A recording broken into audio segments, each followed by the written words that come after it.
gnarliest trails. You asked us to measure up, so yeah, we did. When life slings you mud, sling it right back.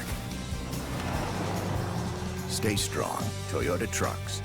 Every new Toyota comes with Toyota Care, our no-cost maintenance plan. Visit your local Toyota dealer today. Find yours at Toyota.com. Toyota, let's go places. Athletes know how important it is to stay hydrated. But did you know there are other ways to hydrate besides just drinking water? In fact, milk is a great hydration option because it actually contains water, as well as electrolytes that are lost when your body sweats. So consider taking milk along with you to your next game or competition and enjoy the taste of greatness.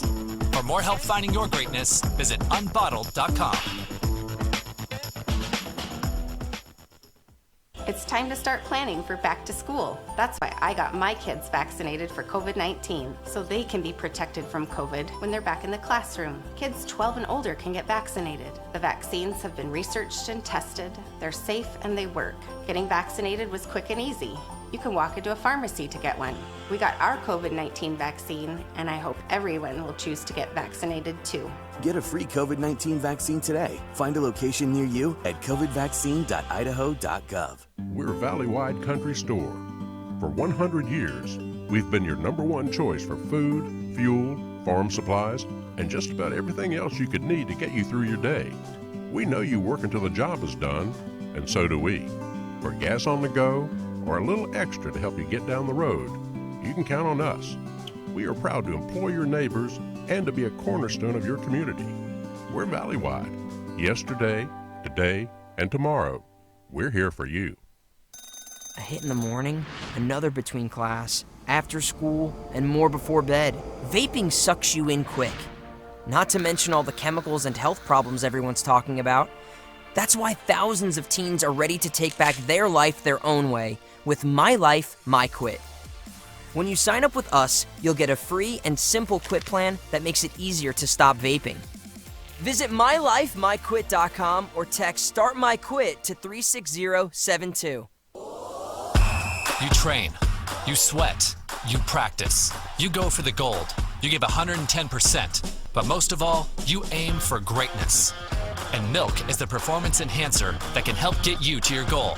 Trusted by athletes and backed by science, there's a healthy helping of greatness in every refreshing glass of milk. So let nature's original sports drink help quench your thirst for greatness. For more help finding your greatness, visit unbottled.com. I decided to get vaccinated because I wanted to protect myself and my family and my customers from COVID-19. When I went to get my COVID-19 vaccine, it was an easy process, is readily available. Since I got vaccinated, I'm confident I'm protected against the COVID-19 virus. My life has returned to business as usual.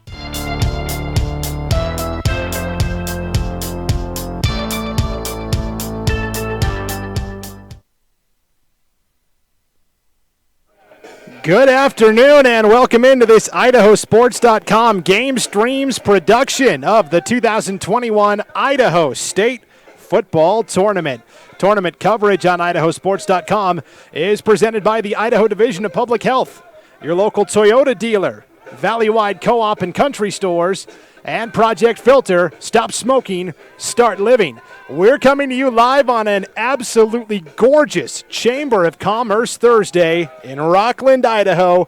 It is the opening round of the 1A D2 8-man postseason as the Garden Valley Wolverines, the third-place team from District 3, take on the Rockland Bulldogs, the runner-up from District 5 and 6. Hi, everybody inside the broadcast booth. Brandon Bainey alongside Matt Kelly. Matt, postseason football has finally arrived. It's finally here, Brandon. I am excited for this.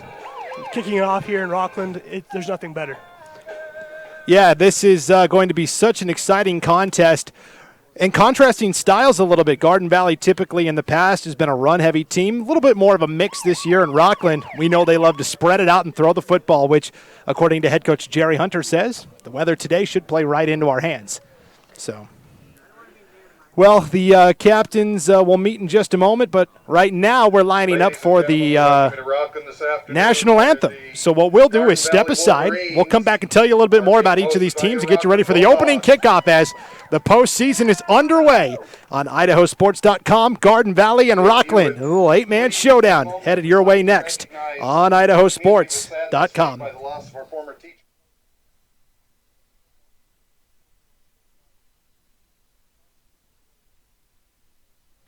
Dear Detour, you took us off-road on the gnarliest trails. You asked us to measure up. So yeah, we did. When life slings you mud, sling it right back. Stay strong, Toyota trucks. Every new Toyota comes with Toyota Care, our no-cost maintenance plan. Visit your local Toyota dealer today. Find yours at Toyota.com. Toyota, let's go places.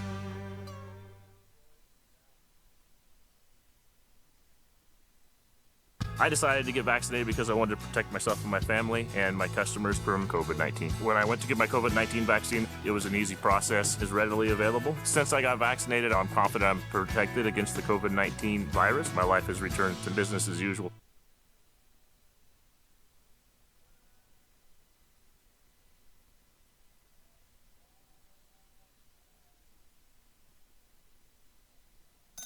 A hit in the morning, another between class, after school, and more before bed. Vaping sucks you in quick. Not to mention all the chemicals and health problems everyone's talking about.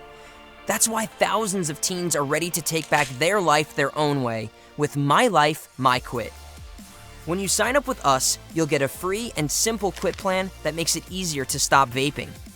Visit mylifemyquit.com or text Start My Quit to 36072.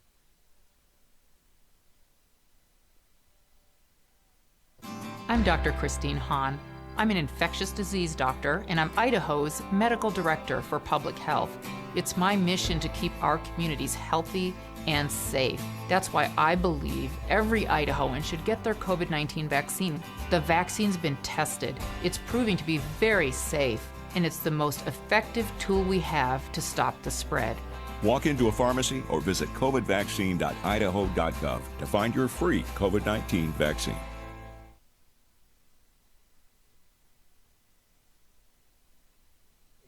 Thank you. Welcome back to this IdahoSports.com Game Streams production of the 2021 1A D1 postseason. Brandon Bainey alongside Matt Kelly as we get you set for the Rockland Bulldogs and the Garden Valley Wolverines. Sorry about that as we're stringing the microphone from our national anthem back up top here to the crow's nest here at Rockland High School.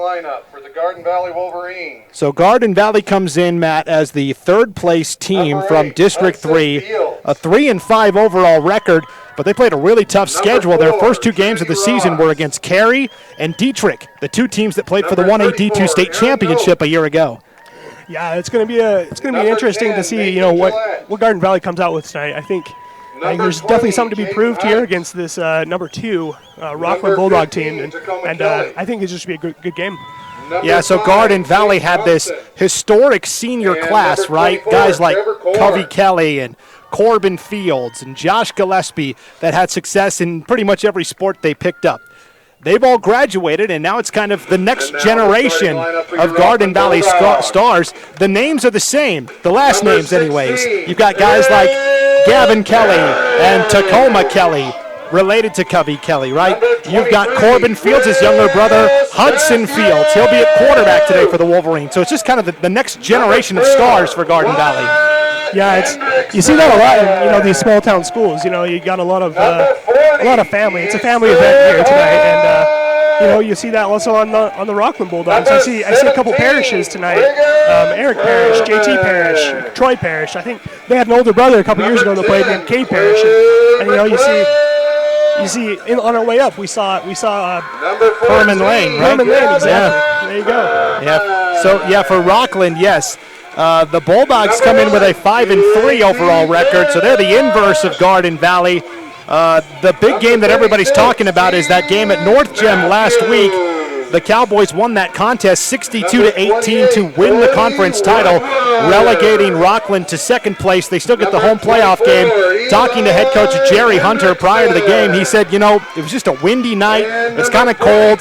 bad conditions for us because we like to pass the ball. Well, today, the sun is shining. It feels like summertime, Matt. We've got bumblebees flying around here in the crow's nest. So this is a perfect day for Rockland to sling the ball around the yard like they like to do. Absolutely. It's going to be a run versus pass day today, and it'll be great. And for Rockland, they had to kind of adjust what they wanted to do offensively. They came into the season with a 3-year starter at running back that ended up breaking his collarbone. Brigham Perman, he broke his collarbone in the second quarter of the second game of the year. So a kid who's been starting since his freshman year, well, he's gone now. And so they've had a couple of guys step up. J.T. Parrish, the junior, now starts at running back for this Rockland team. And sophomore Cody Woodworth is in the backfield at fullback as well. But when you talk about Rockland, the guy that everybody wants to see is the talented sophomore out at wide receiver, 6'3", 180 pounds, Teague Matthews. He has big play potential. Absolutely. That's going to be an interesting matchup to see tonight. You know, just with that height in this level of play here at 1A football in the state of Idaho, it's going to be interesting seeing him on the outside against these kids that might not be as tall as him, but you know, we'll definitely try their best to match up with him. And you don't see guys his size at the 1A D2 level typically, and only a sophomore too, which is like, you know, he might have room to grow still, which is kind of scary to think about. So we talked about it. Garden Valley, Hudson Fields is more than likely going to be at quarterback. Tacoma Kelly has also played this year as well. They've kind of switched quarterbacks in and out of the lineup. They've switched their styles. Sometimes they're run heavy, sometimes they pass it. So I think that multi-dimensional balance could help out Garden Valley. Plus, this is a Garden Valley team that's used to deep playoff runs under head coach Jason Yearsley. This is a good program overall. Yeah, absolutely. I was just talking with one of the people here from Garden Valley up in the box. It's a 3.5 hour bus ride, and so obviously it feels more like an 8.5 hour bus ride, via that ways. But we'll see what that plays in tonight. Right, and this is a 2 o'clock kickoff as well, which means they had to get on the bus early this morning. They're probably excited because they didn't have to go to school, I'm sure. But how does a team prepare after a long road trip over on the bus? Here at the high school field in Rockland, we've got a horse pasture just behind us. We've got a house here on the left end zone. And towards our right, the right end zone is the actual high school. So we are so excited to be here in Rockland to bring you this 1A D1 postseason showdown, opening round, the 3-5 Garden Valley Wolverines up against the 5-3 Rockland Bulldogs. Well, Matt, it looks like Garden Valley won the toss, and they will Garden Valley won the toss, and they will kick off first here to Rockland. Do you have a philosophy? Is it better to receive or kick? I like the idea of coming out at halftime. After seeing what the other team has, I like getting the ball in the second half. But there is something to be said about just getting the ball first in the game and getting some early game points. Well, we'll see how this one shakes out. Ready to kick off here for Garden Valley. Tacoma Kelly, the sophomore. And back deep to return for Rockland is Dylan Merritt. And it'll be a squib kick to start off the fingertips. Garden Valley recovers at the 40-yard line. What a tremendous job. And they'll say, the ball went out of bounds. Rockland catches a lucky break there, Matt. Yeah, absolutely. I saw the kick. The kicker who was, I supposed was going to kick it. He swerved past the ball, and then his other teammate came and kicked it that squib, and for all intents and purposes, it was a good kick. Just a little bit further out of bounds. Went off the hands of Wyatt Hendrickson, and Garden Valley thought they had recovered, but it was out of bounds. So 1st and 10 for Rockland, starting at their own 42-yard line. Perman out of the shotgun, back to pass. Wearing a glove on that right hand, completes it underneath. That's an open reception. That could go the distance. The 10, the 5, into the end zone. Opening play of the game is a Rockland touchdown. Number 23, Wes Matthews. That's Wes Matthews, the older brother of Teague Matthews, taking that pass 68 yards for a Rockland touchdown. Well, you can't start any better than that, Matt. Yeah, I was about to say, that's my philosophy, right? Get that point early in the game, and I guess that's, if for those of you don't watch 8-man football enough, that's the game. That's that's the nature of it. It's high scoring, it's high intensity, and we'll see if they get this 2-point conversion here. So the lineup for the 2. Gavin Perman, the junior quarterback, back to pass. Will float it to the corner. That's caught in stride for the 2-point conversion to Clay McLean. McLean, the 2-point conversion is good. 8-0 Rockland with just 11 seconds gone by here in our opening quarter of action. What a start. And now the question is, how does Garden Valley respond? So Perman with a 68-yard touchdown to Wes Matthews, and then the 2-point conversion pass to Clay McLean. And an 8-0 Rockland lead with 11:49 to play here in our opening quarter of action. So Garden Valley goes from potentially recovering that squib kick to giving up a touchdown on the very first play. That's how things can swing sometimes in football. And Garden Valley will now line up to receive. Back deep to return for the Wolverines is Caden Zimmer. Actually, check that. Hudson Fields, the 5'11", 180 senior. Of course, Wolverines fans used to Corbin Fields. Last year's starting quarterback. He's since graduated. Just a great kid as well. Great player, but an even better person off the field. So here we go. Rockland to kick off. They will send it deep. Will be taken at the 20 by one of the up men across the 30 and to the 35, breaking it outside. This is a nice return for Garden Valley. Still going across the 45 down to the 46. What a return by Nathan Gillette, the junior. By number 10, Nathan Gillette.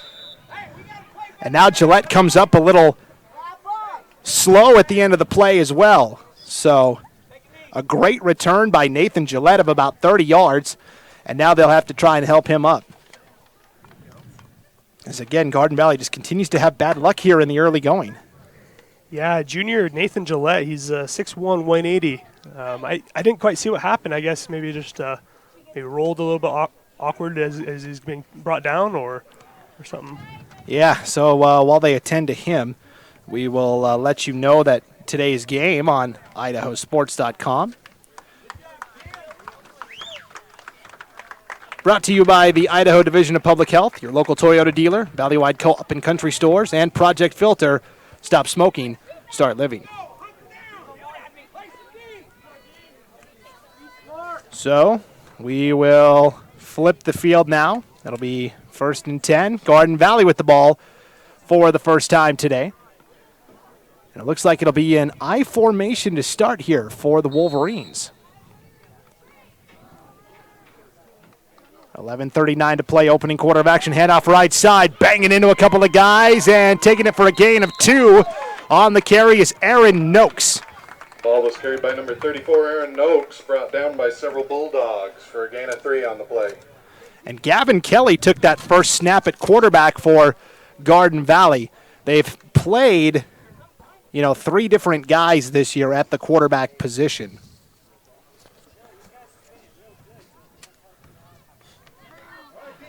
So it's 2nd down and 6. Ball right at the 50-yard line. Noakes again on the carry, and not much doing there as Rockland was ready after a gain of only a yard, maybe 2. Ball was carried by number 34, Aaron Noakes.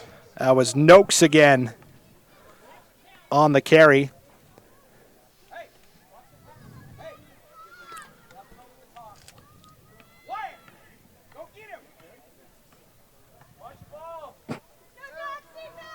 It'll be 3rd down and 5 now for Garden Valley. Kelly handing off to Noakes, breaking it outside. Noakes to the 30, the 20, the 10, and finally crashed out of bounds there. Where it will be 1st and 10 for Garden Valley. Brought down by number 23, Wes Matthews.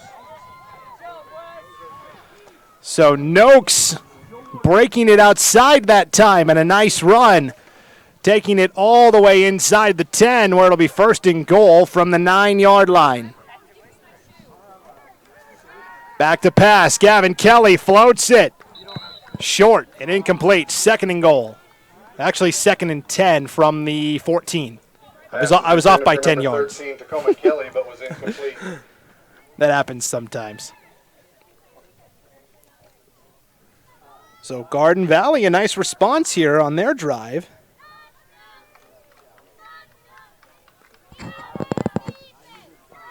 It will be 2nd down and 10 now. Handoff up the middle this time to the big bruiser, the fullback, Jaden Hunt, 6 foot 200. Rockland defense doing a good job just catching that rush up the middle and just stopping him. So it will be 3rd down and 9 now for the Wolverines. Of course, this is 2-down territory. Ball is at the 11-yard line. Pitch out, ball came out. And Kelly's just got to fall back on top of it, 4th down. Fumble is recovered by number 22, Gavin Kelly.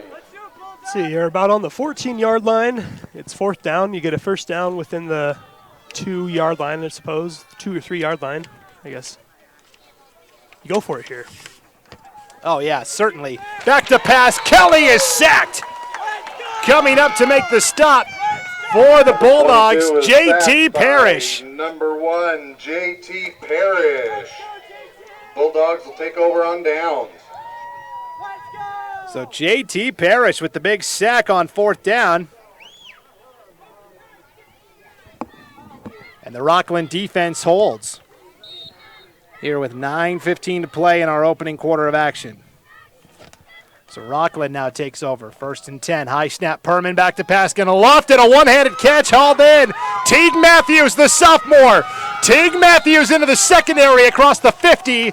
And they'll say he stepped out of bounds at his own 48-yard line. But there you see it, the size, the athleticism, and then the speed in the open field. Yeah, we were talking about it earlier in this broadcast. You know, it's going to be a mismatch all night, and we'll see how that turns out. So it'll be 1st and 10 for the Wolverines. Defense, high snap. Perman will just have to fall back on top of it all the way back inside his own 35-yard line, actually 25-yard line. That was a disastrous snap there by Rockland. It is 1st down and like almost 40, right? 1st down and like 35 now for Rockland. They've got to get to the Garden Valley 43 to pick up the 1st down, and they are all the way back at their own 24. But for Rockland in this high-octane offense, hey, we've got 3 downs to pick up this yardage, no problem. Perman back to pass, going to take a deep shot for Teague Matthews. It's caught. Matthews has one guy to beat, won't get him. Will take it all the way into the end zone for a Bulldogs touchdown. Pass is complete to number 36, Teague Matthews. He takes it all the way into the end zone. It's a touchdown for the Bulldogs. That is a 76-yard touchdown from Perman to Teague Matthews. 14-0 Bulldogs. You got to give credit to Perman. That was a great ball. It just put him on stride and was able to take it into the end zone. And Perman stopped and the defender fell down, and it was game over from there. So Rockland will line up for 2 here. Kind of an interesting formation as only the center is on the line, right? Everybody else is kind of spread out here. Very interesting formation. Perman ready for the 2-point try. Here comes the pressure from Garden Valley. Going to chuck it up, and miscommunication that time as Teague Matthews stopped short, and he thought he was going to continue running into the end zone. So the pass no good, but 14-0 Rockland with 7:57 to play here in our opening quarter of action. Today's game brought to you in part by Garden Valley Homes and Land. Looking for that perfect mountain getaway? Call Garden Valley Homes and Land in beautiful Garden Valley, Idaho. Local agents you can trust to help you every step of the way. The road home starts with Garden Valley Homes and Land. Call 208-462-6102 or visit their website at gardenvalleyhomesandland.com to schedule an appointment. Garden Valley Homes and Land wants to wish the Wolverines good luck in the game. Ladies and gentlemen, we'd like to announce that the seniors had a fundraiser and they've got some extra What a potatoes, start so for when you go out of Rockland. town, out by the 68-yard touchdown from Perman to Wes Matthews, and then a 76-yard touchdown from Perman to his younger brother, Teague Matthews. The Matthews doing a lot of running tonight so far, and I guess that's been the story this whole season is just feed your receivers, and it's been working for the Bulldogs so far. They are kind of the unicorn of 8-man football, because we talk about in 8-man football, and we saw it with Garden Valley, generally speaking, want to run the ball and run it some more and break a big play outside. Rockland says, hey, we don't have the guys up front. We don't have the size that a lot of other teams do. So let's play to our strengths. We're kind of lean. We're kind of slimmer. We're kind of speedy. Let's try and get the ball out as quickly as we can and let our receivers do the work. Good formula so far as Rockland comes in with a 5-3 record. And a 14-0 lead with 7:57 to play opening quarter. Matthews, good line drive kick, will be taken on a bounce by Corbin Fields around the 10 to the 20, the 25, the 30, cutting up to the 35, and all the way out to the 40-yard line is Hudson Fields on the return. I'm going to get in trouble because I'm so used to these other Garden Valley, the older brothers. But this is the new wave of Wolverines. So Hudson Fields on that return out to the 40. And again, Garden Valley had the ball, down around the 10-yard line of Rockland. Went for it on that fourth down play and got sacked by J.T. Parrish. So we'll see what Garden Valley can do in the I formation. First down, it's just going to be a quarterback sneak on first down. And Gavin Kelly is able to pick up a couple. It's going to be second down and 7. By number 22, Gavin Kelly. Yeah, all things considered, Brandon, that's a good pickup. Brought down by number 16, QB dive. Parrish. I'll take that. I'll take that all game. Yeah. If I'm their head coach. Yeah, absolutely. Coach Yearsley calling that on first down. And Coach Yearsley, great coach for Garden Valley.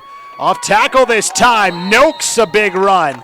But in on the stop for the Bulldogs, Clay McLean. By number 34, Aaron Noakes, brought down by number 10. Noakes Clay is able to pick up 4 more. It'll be third down and 3 now for the Wolverines. Ball is at the Garden Valley 47. They've got to get right to the 50 to pick up that first down. Playoff opener for the 1A D2 ranks. North Gem did kick off at 2 o'clock today. This was a 3:30 kickoff. Third down and 7 up the middle. They got the first down. They went with the fullback dive that time. Jaden Hunt got 4. That's enough to move the sticks. Here in Garden Valley territory now, they're looking to start a fresh set of downs, and we'll see what they come out with. They first down, they went with their QB dive and got some good yards. And for Garden Valley, I'm sure in the back of their mind they're like, we want to keep the ball out of Rockland's hands, right? We need to run some time of possession. Here's an end-around play, trying to bounce it to the outside and picking up 3 on that carry. Nice end-around that time to Tacoma Kelly, the 5'10 sophomore. Kelly wanted to break it outside. It was closed, and good recognition to cut it back up towards the middle. Yeah, smart running, I guess, on the play. They really saw that and read it and got some yards out of it. Yeah, Tacoma Kelly, a nice job there to make it second and 7 for Garden Valley. We're down to 5:50 to play here in our opening quarter of action. 14-0 Rockland. Gavin Kelly back to pass off the back foot, incomplete. He was feeling the heat that time as 3 Rockland Bulldogs were bearing in. Leading the charge on the pass rush was Wyatt Hendrickson. Yeah, and I was wondering if that's one of those middle screens that they're attempting to do, but I just didn't think he had enough time to get his intended receiver in spot. Each of these teams, for the most part, fairly young in the 8-man game. Rockland has 6 seniors on this year's team. Garden Valley has just 2. So this could be a matchup for years to come as Rockland jumps off sides. A little too eager that time was David Jensen, the freshman defensive end. So in the summer, Matt, IdahoSports.com always broadcasts the Idaho All-State games. It's the all-star games for 6th graders, 7th graders, 8th graders in the state of Idaho. They play them in Twin Falls. And I remember David Jensen specifically in that 8th grade game this past summer. He was a man among boys, and here he is starting as a freshman on that defensive line. They will dump it off quickly in the backfield. That's a reception by Noakes. And Noakes is close to the first down marker. Looks upon the spot that he got it. They needed 3 yards, and he got 4. JT Parrish. So a nice job of knowing where the sticks were for Noakes, and he actually got it by 2 yards. Another first down for Garden Valley. Good drive by the Wolverines. Wolverines able to open up a number of different plays here, and I'm excited. They're really dishing it out to everyone and keeping the Bulldogs on their heels. 1st and 10 for the Wolverines. Ball is at the Rockland 39-yard line. Kelly out of the I formation. It's a bootleg. Quarterback keeper, and Gavin Kelly making something out of nothing. Able to take it for a gain of about 3. I'm not sure if it was supposed to be a pass, and Kelly saw it broke down and just decided to run, but either way, 2 yards. Yeah, that's a mark of a good quarterback, just being able to sense when the pocket's collapsing around him and being able to, stretch it to try and get something out of it, or at least back up to the line of scrimmage. So 2nd down and 8 now for Garden Valley. Back to pass, floating it too high, incomplete. They were trying to go on a waggle that time to the fullback, Jaden Hunt, and now it's 3rd down.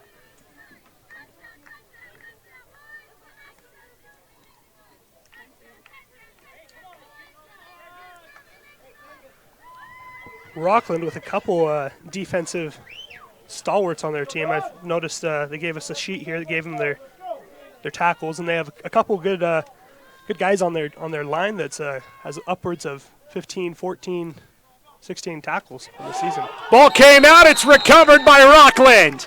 A bobbled snap, and Teague Matthews falls on top of it for Rockland. Teague Matthews, one of the ones I was mentioning, he actually has 36 tackles on the season. Of course, being on the inside, he has a lot of those, or I guess on the defensive line, he has a lot of those stops. So a fumble recovery by Teague Matthews with 4:35 to play in the first quarter, and that is now the 2nd turnover for Garden Valley, right? 1 on downs, 1 via the fumble. That time, the ball just never got back to Gavin Kelly as he was pulling out and ready to go. So Rockland again. Perman is 2 for 2 passing the ball so far today. They'll hand on a jet sweep this time, left side. Wes Matthews picks up about 7. Ball was carried by number 4, Wyatt Hendrickson. Wyatt Hendrickson on the carry there. And so Hendrickson, the 6'1", 170-pound senior, able to take it for a gain of 7, or it'll be 2nd down and 3. 4:10 to play in our opening quarter of action, and a 14-0 Rockland lead. Perman, play action in the flat, caught by Teague Matthews. He slipped and fell, and a penalty flag at the end for the face mask. As Hudson Fields, I think he was getting ready for the tackle. Teague Matthews slipped on the play, and so where Hudson Fields was reaching, ultimately, that's where the face mask was. Yep, and it's totally unintentional, but that's still a hazard, and they'll throw the flag on it. And notice it's only a 5-yard here. That's because it was a non-personal foul. Yes. Now, Matt, when you're not broadcasting for IdahoSports.com, you were actually an official for freshman and JV football this year. Yes, sir. Okay, so you're our guy. They're going to complete the pass in the flat to Teague Matthews, and Matthews got maybe a yard, not more than that. Garden Valley was ready on defense that time. In on the stop for the Wolverines, Fields, and also in there was Aaron Noakes. Yeah, this Wolverine defense was just able to just kind of swamp him, just get all over him, and he didn't have much room to think or even move at all. And so, good play on the Wolverines there. Yeah, they were ready, that's for sure. 2nd down and 9 now for Rockland. Ball is right at the 50-yard line. Officially, we'll call it the 49 of Garden Valley. 3 minutes to play here in our opening quarter. Rockland leading by 2 scores. High snap. Perman gets it down. Going to throw it deep. That ball is deflected and broken up. Too much air under it that time, and Tacoma Kelly almost had the interception. Yeah, he had that tip, and I was worried that he did all that effort, and the intended receiver would just pick that up and take it, but luckily it was deflected far enough away that he wasn't able to pick it up. And a timeout taken by Garden Valley. That is their first timeout for the Wolverines of this opening half. So 2:54 to play in our opening quarter of action. A 14-0 lead for the Bulldogs. Timeout taken by the Wolverines. Today's game brought to you in part by Direct Communications. Did you know that since 2019, Direct Communications has donated more than $141,000 to local schools in eastern Idaho? Sign up or upgrade your speed now, and they'll donate your first month's payment to the local school of your choice. That's awesome. You can learn more about Direct Communications Premium Fiber at directcom.com/fiber. Love when the local businesses partner up, give back to the schools, and of course, thank you to our great sponsors that make these broadcasts possible on IdahoSports.com. I know both Garden Valley and Rockland fans were super excited that we're here to broadcast this 8-man opener in the postseason. And it's all thanks to those great sponsors.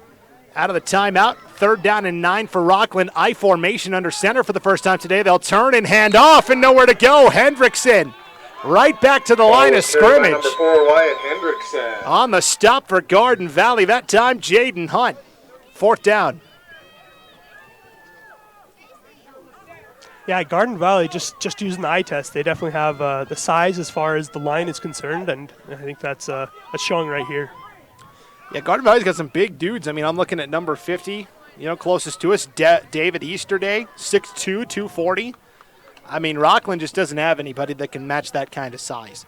So they're hoping their speed can overcome Garden Valley's size as, Easterday almost jumps off sides. Perman's got to flip it, and it's intercepted. That ball picked off by Gavin Kelly at the 47-yard line. Perman felt the heat from the pass rush, threw it up for grabs, and Gavin Kelly comes away with the pick. Yeah, I wonder if he was just trying to, just throw it away. And, there was 3 scenarios that would have happened there. He would have gotten the sack, or he would have, had that pick, or he would have thrown it away, and it would have been turned over on downs right there anyways. And Garden Valley picking up a couple yards. I mean, that's true if you turn it over on downs. The ball's pretty much in the same spot, right? A little bit of gainage for Garden Valley. Kelly back to pass, throwing it deep and just offline. They were trying to go that time to Tacoma Kelly. Tacoma Kelly, but was incomplete. And again, the Rockland pass rush has done a fantastic job of making Kelly feel uncomfortable. Almost every throw is off his back foot. Yeah, absolutely. It's interesting. I mean, it's going to be a balance that you've got to find between the pass rush and also, making sure that people are covered, making sure you have the zone and also the man defense covered. So 2nd and 10 is what I was trying to say there. 22 back to pass. Gavin Kelly again off the back foot, again too high, incomplete. Trying to go to Hudson Fields on the out route. That time it's 3rd down. Hudson Fields, but was incomplete. 2 minutes on the nose to play here in the first quarter of action from Rockland, where I brought my jacket and you're wearing long sleeves, Matt. We didn't need either. It's a beautiful night. Beautiful, beautiful night. And we got the sunset going down, and we can see it on the mountains in the horizon. It's just very beautiful, scenic country here. And Rockland's hoping if we can get another week of this and then maybe get inside to one of those domes, they may never have to worry about passing the ball in inclement weather. Take it one day at a time. 3rd and 10, high snap. Kelly hit as he throws over the middle. It's broken up, but a penalty flag will come in for pass interference. Teague Matthews got there a hair early, and I thought that was a good call. Yeah, it's one of those.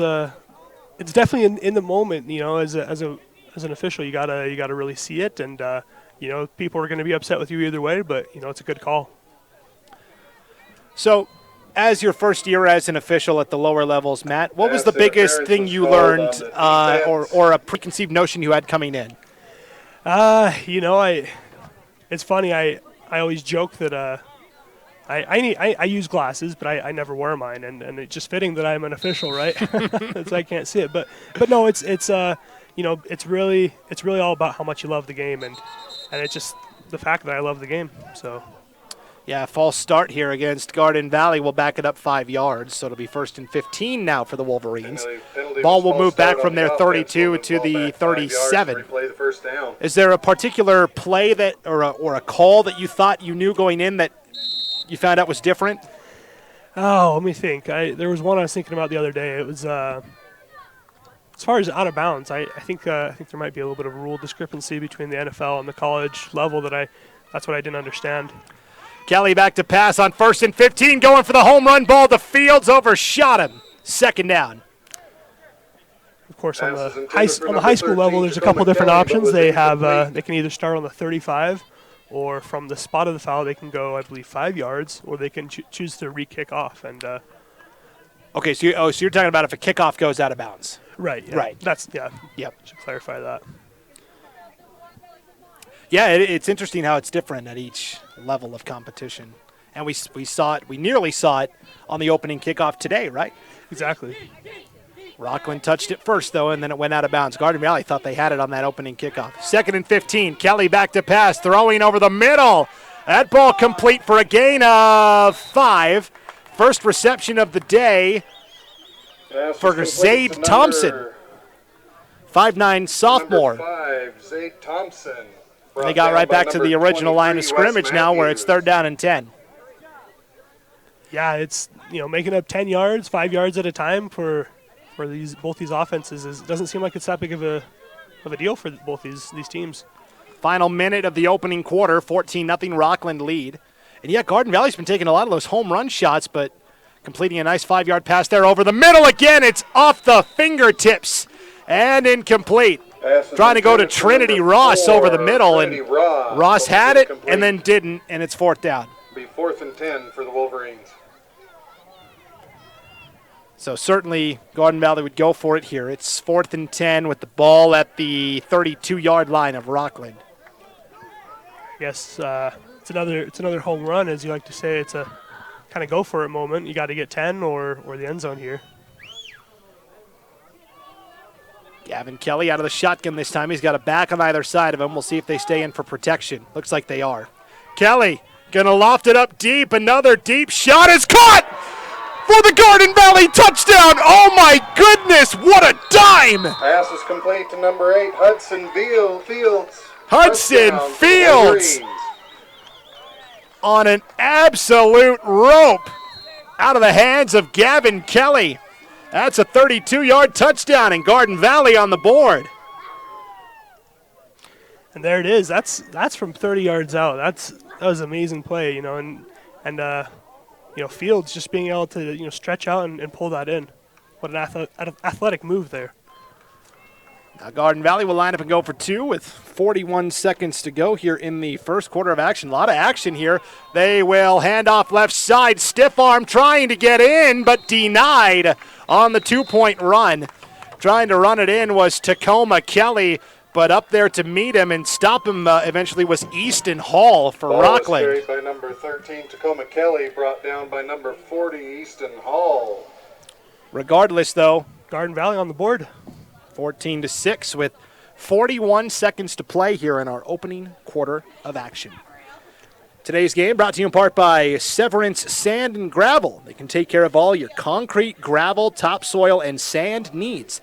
Severance Sand and Gravel are big Garden Valley fans and are excited to cheer on the Wolverines in today's game.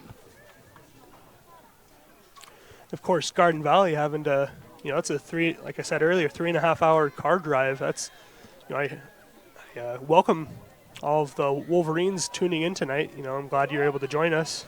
Yeah, you can see, if you swing the camera to the 50-yard line, you can see the big yellow bus that Garden Valley rode in on. Yep. Or as our local weather guy calls it, the cheese wagon. And we talked about it, a 3:30 kickoff. I said 2 o'clock earlier because I was thinking of that North Cham game, but a 3:30 kickoff, you still have to get up pretty early and get on that bus. Yeah. 8:30 this morning, I guess, Garden Valley left. So, yeah, that's right when school starts. Here is the squib line drive kick. It will roll all the way back to the 15-yard line and picked up there by Matthews. Matthews to the 25, the 30. And they'll say he stepped out of bounds back at the 30-yard line. Wes Matthews. 23, Wes Matthews. Yeah, really good roll for Garden Valley, and they, I guess, lucky, they were able to push him out at around the 30. But that kick is doing good things for them. Yeah, you talk about football at the 8-man level. There's not much kicking in terms of extra points. It hardly ever happens, right? And the kickoffs, if you can get a guy that can kick it deep, that's a weapon. So most teams don't have that. They have to come up with different ways to get the ball down the field. That was a good line drive squibber that time from Garden Valley. First and 10 for Rockland from their own 30. Quarterback keeper for Gavin Perman, and he'll get a yard out on that far side. Ball was carried by number 14, Gavin Perman. So all these guys are brothers, except for Gavin Perman and Brigham Perman. They're cousins for Rockland. But otherwise, Wes Matthews, Teague Matthews, they're brothers. Wyatt Hendrickson, Eli Hendrickson, they're brothers. Corbin Garner and Gavin Garner, they're brothers. I was joking with Coach Hunter for Rockland before the game. He said, really, it's just 5 big families here in Rockland. That's what we got. Yeah, and I was about to say, even the cousins, they're probably more like brothers growing up out here. Absolutely. 2nd and 10. They're going to lob it up for Teague Matthews. Breaks one tackle and takes it out to the 40-yard line, right at the first down marker. Teague Matthews. In on the tackle that time for Garden Valley, Aaron Noakes. They'll move the chains. I was going to say it was right at the marker. 15 seconds left in our opening quarter. Rockland may try to get one more playoff here. 1st and 10 from their own 40. We'll see. 5 seconds to go, and it looks like Rockland will let it run out. So that's the end of the first quarter. A lot of action. 14-6. Rockland leads Garden Valley after 1. We will be back with the second quarter right after this break.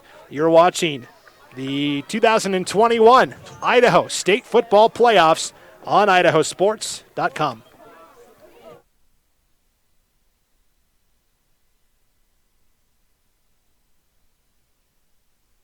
Dear Detour, you took us off-road on the gnarliest trails. You asked us to measure up, so yeah, we did. When life slings you mud, sling it right back. Stay strong, Toyota trucks. Every new Toyota comes with Toyota Care, our no-cost maintenance plan. Visit your local Toyota dealer today. Find yours at Toyota.com. Toyota, let's go places.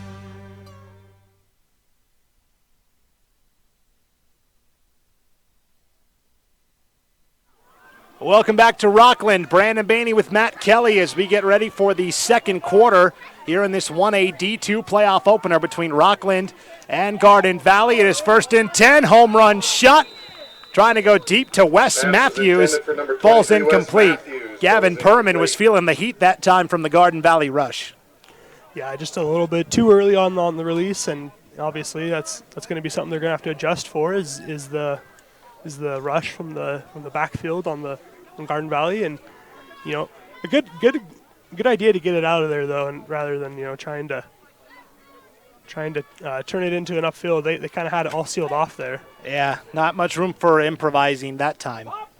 I will say I've been impressed by both defensive lines so far. Rockland and Garden Valley both have really been getting after the quarterback.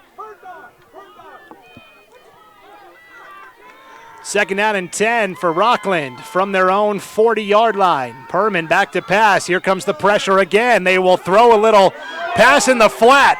That's caught across the 45 and the 50. A gain of 12 and a first down on the reception for the Bulldogs. Cody Woodworth. That's the fullback we were talking about, just a sophomore for Rockland, 1st and 10.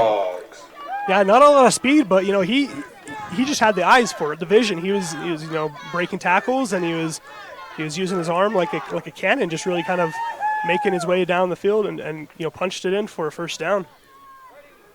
Yeah, he was lowering the shoulder that time and laying the boom. 1st and 10. Perman back to pass, has time, going deep for Teague Matthews, broken up. Good coverage by Hudson Fields as Matthews had it and then lost it.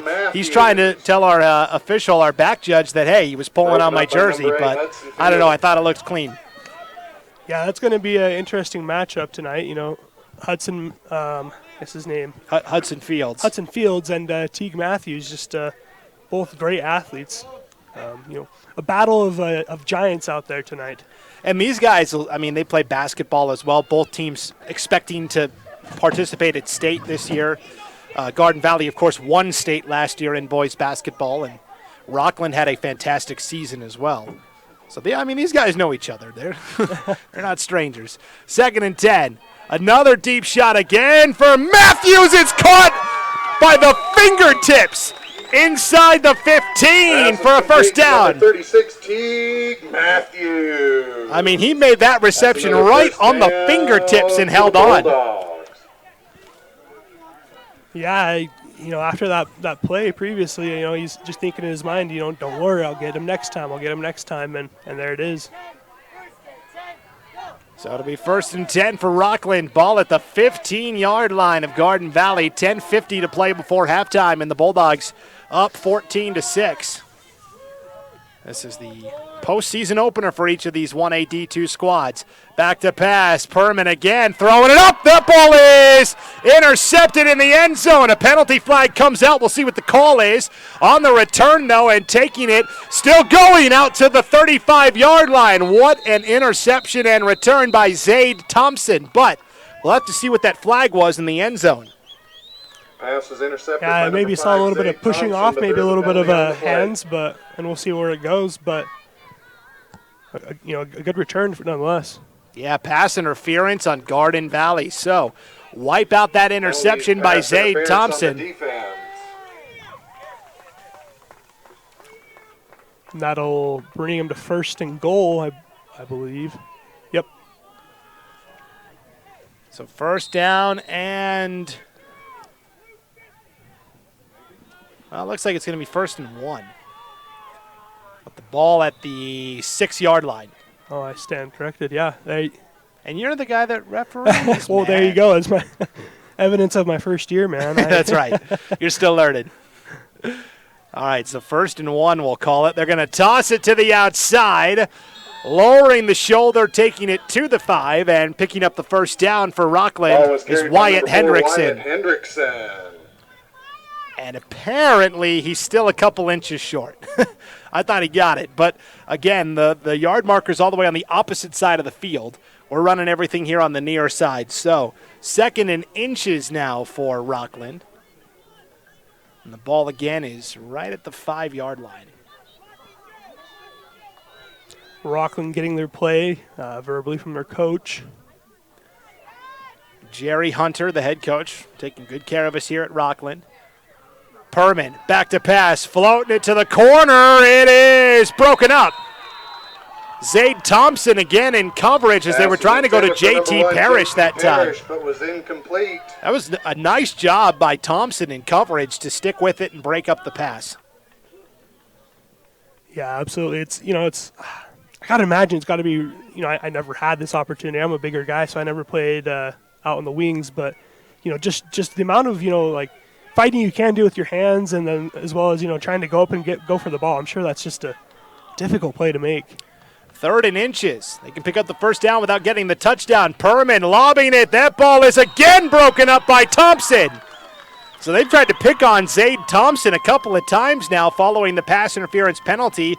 Again trying to go to J.T. Parrish, and again it's incomplete. It's now 4th and inches for Rockland. With the ball at the 6.5-yard line, they've got to get to the 5 to pick up the 1st down. Yeah, I'm thinking here you just kind of shove it up the middle and hopefully you get the push. But I'm also not a head coach, Brandon. So yeah, it looks like they're bringing in some bigger guys. Eric Parrish checks into the game to be an extra guy on the line. Look at this, a 5-man line for Rockland here on 4th and inches. Perman under center will turn and hand off, and that play was blown up by Garden Valley. I don't think they got it. They didn't. Leading the charge for the Wolverines was Gavin Kelly. Hendrickson didn't quite make it, so the Wolverines will take over on downs. They tried to go to Hendrickson, but Gavin Kelly and then friends blew it up, and what a stand by Garden Valley. It was 1st and 1 for Rockland, and they could not get that yard. What a job by the Wolverines. Yeah, I'd just like to point out, the few Wolverine faithful that were able to make the journey out, they're making themselves heard tonight. That's a wonderful cheer from them right after this big stop.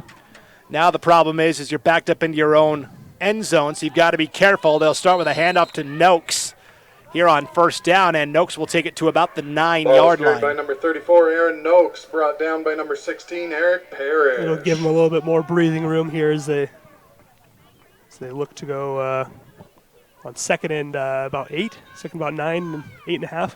Yeah, I'd say 2nd and 9, and the ball pretty much right at the 10.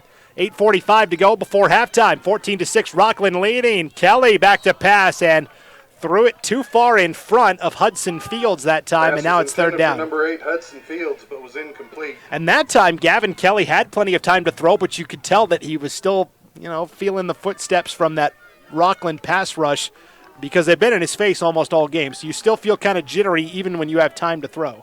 Yeah, not to mention, we haven't even mentioned it yet, both teams here having guys playing both directions because of lack of players or injuries, and that gets tiring after a couple quarters. It does. Kelly's the guy who came up with the big stop on fourth down. Now he's got to quarterback the team, and on 3rd and 9, he overshoots his intended receiver again. They're trying to go to Tacoma Kelly. But was incomplete. Fourth down.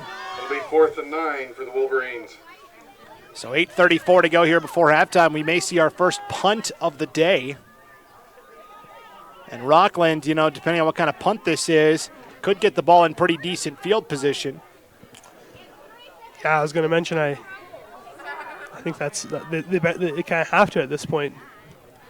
Trinity Ross to punt for Garden Valley. Wes Matthews stands at his own 45-yard line ready to return. And it's going to be a fake punt. They've got a man. It is in and out of the hands, incomplete.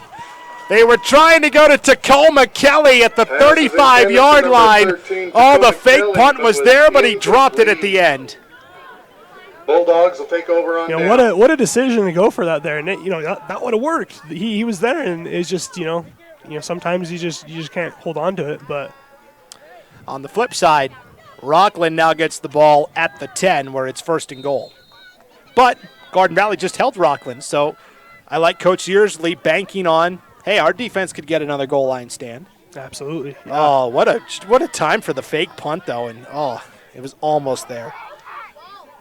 That could be one of those game-changing plays as we get into the second half. We'll see. Still 8:29 to go before halftime here, and Rockland enjoying a 14-6 lead. They've got 1st and goal from the 10. Perman back to pass, and now we got a timeout. Timeout Garden Valley. Well, we'll tell you that today's game is brought to you in part by Garden Valley Homes and Land. Looking for that perfect mountain getaway? Call Garden Valley Homes and Land in beautiful Garden Valley, Idaho. Local agents you can trust to help you every step of the way. The road home starts with Garden Valley Homes and Land. Call 208-462-6102 or visit their website at gardenvalleyhomesandland.com to schedule an appointment. Garden Valley Homes and Land wants to wish the Wolverines good luck in the game. This has been, you're going to look at the score, right? We're midway through the second quarter. You're going to see 14-6. This is kind of a boring game for 8.5. No, there's been a lot of exciting plays back and forth and some good defense. Yeah, absolutely. If you're, if you don't,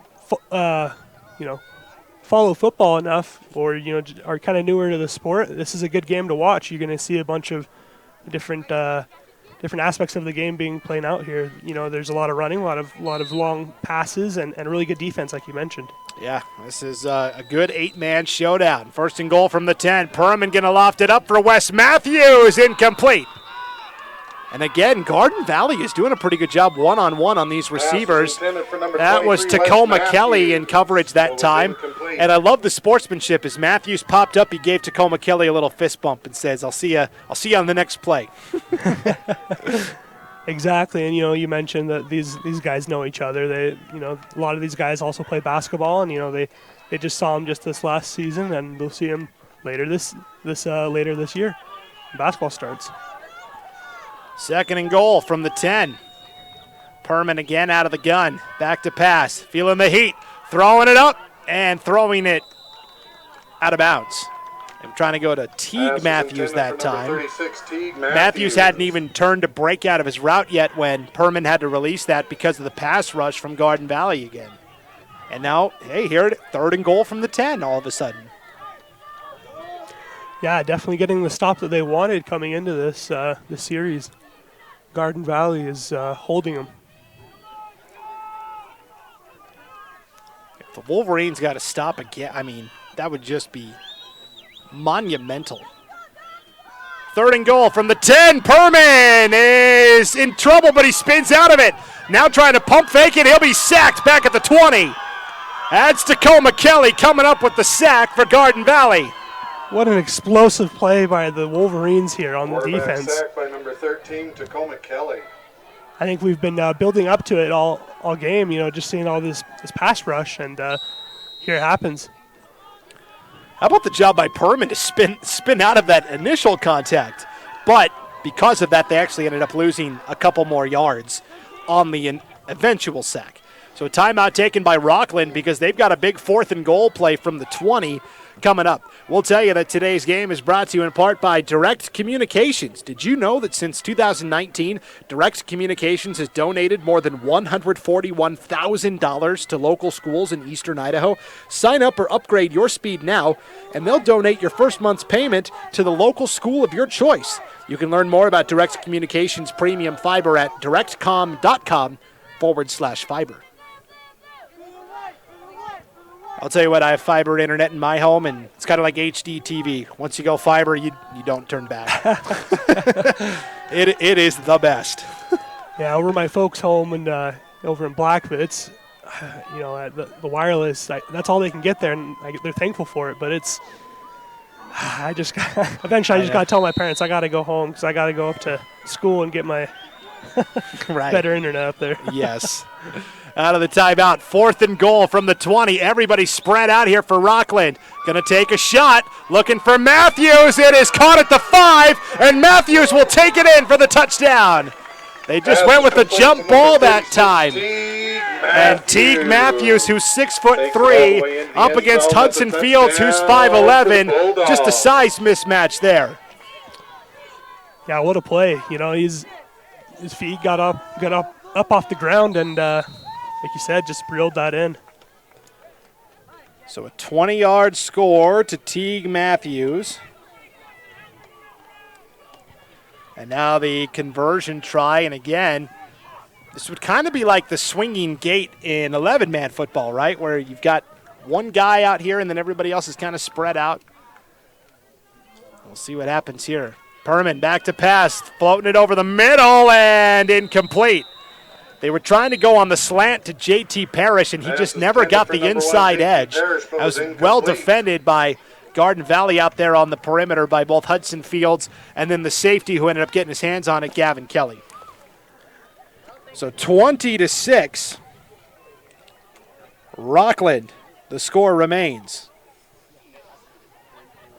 7:48 left to go in the second quarter here, and Rockland received to start the game, and Garden Valley will receive in the third quarter.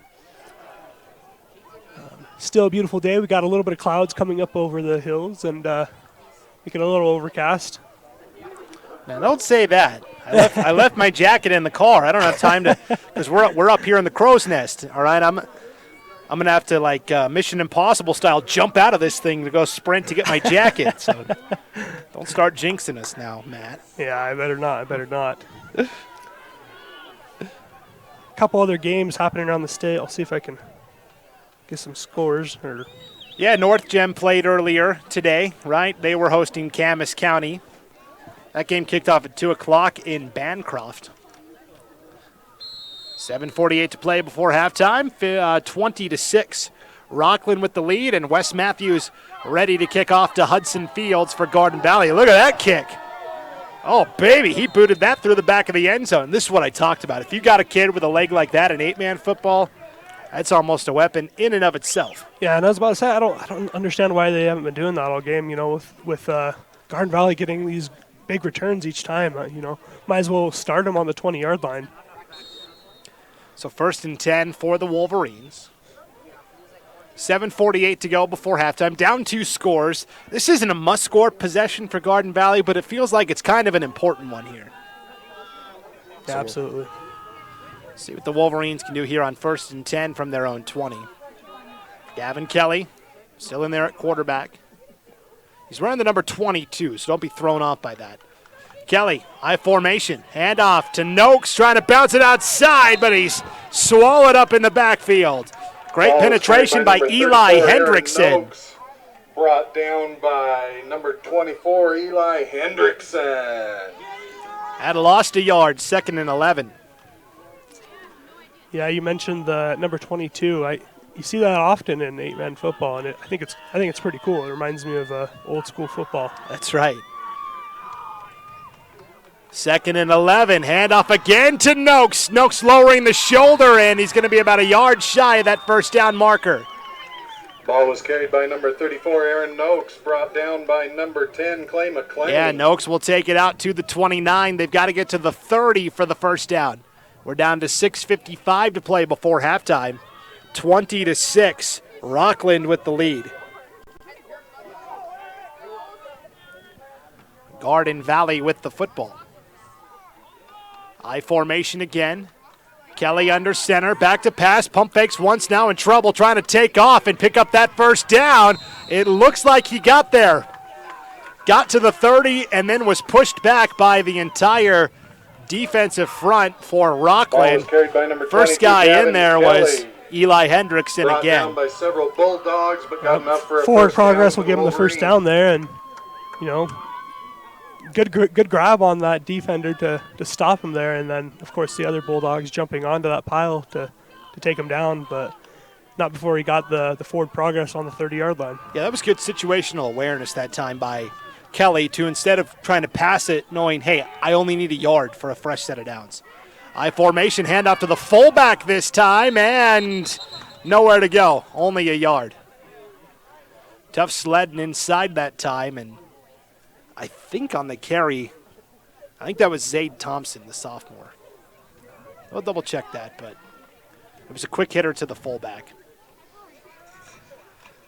2nd down and 9, we'll call it. 5:50 to play here before halftime. 20-6, Rockland with the lead.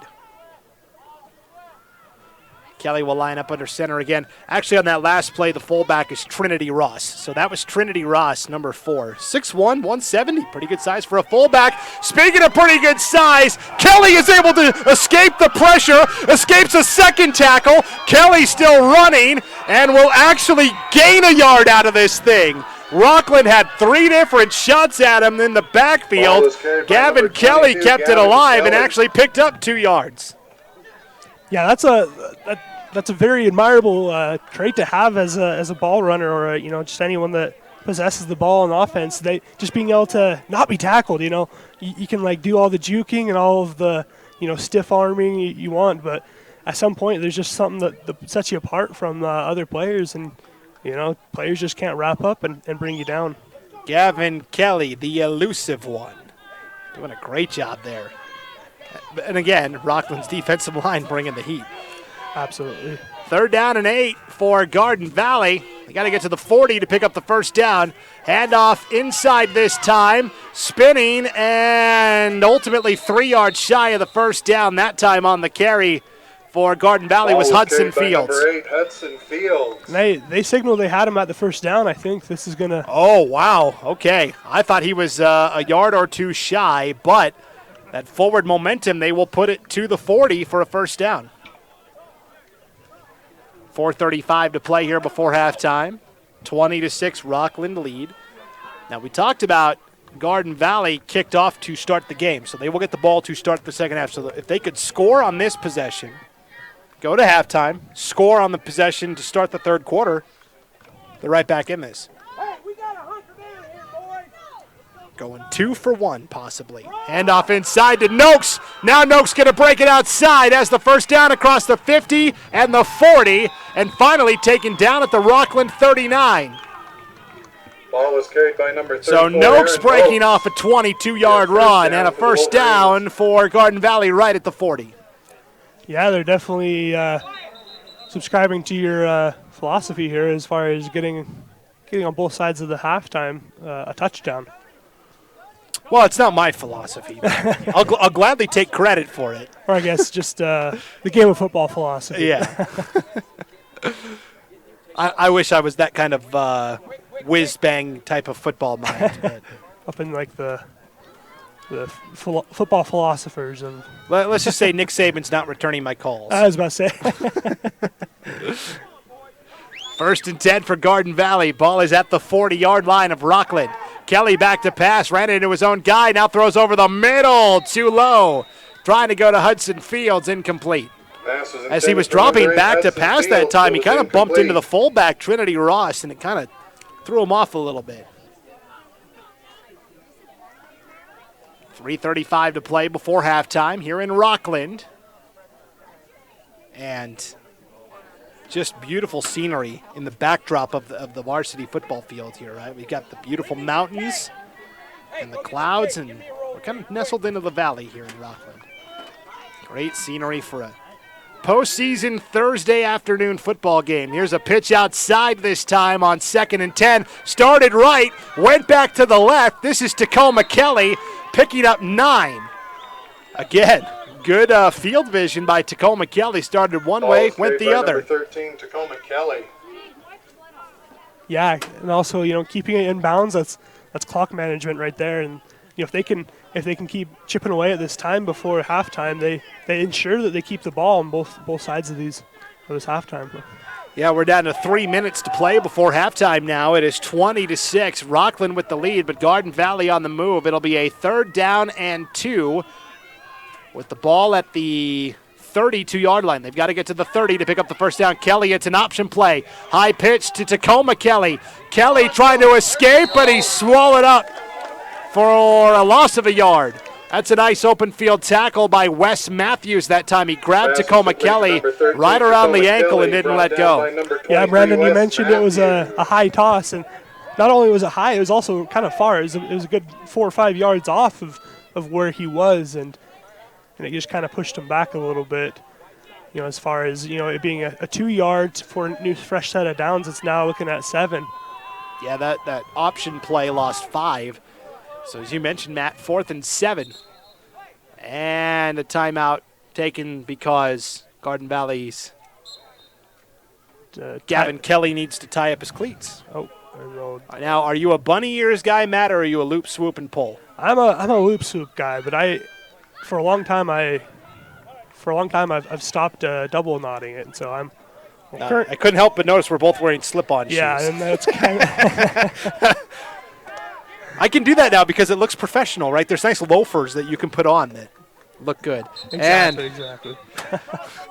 Speaking of, I don't have a good transition for that. Here's 4th down and 7 will now become 4th and 12 because Garden Valley, a false start.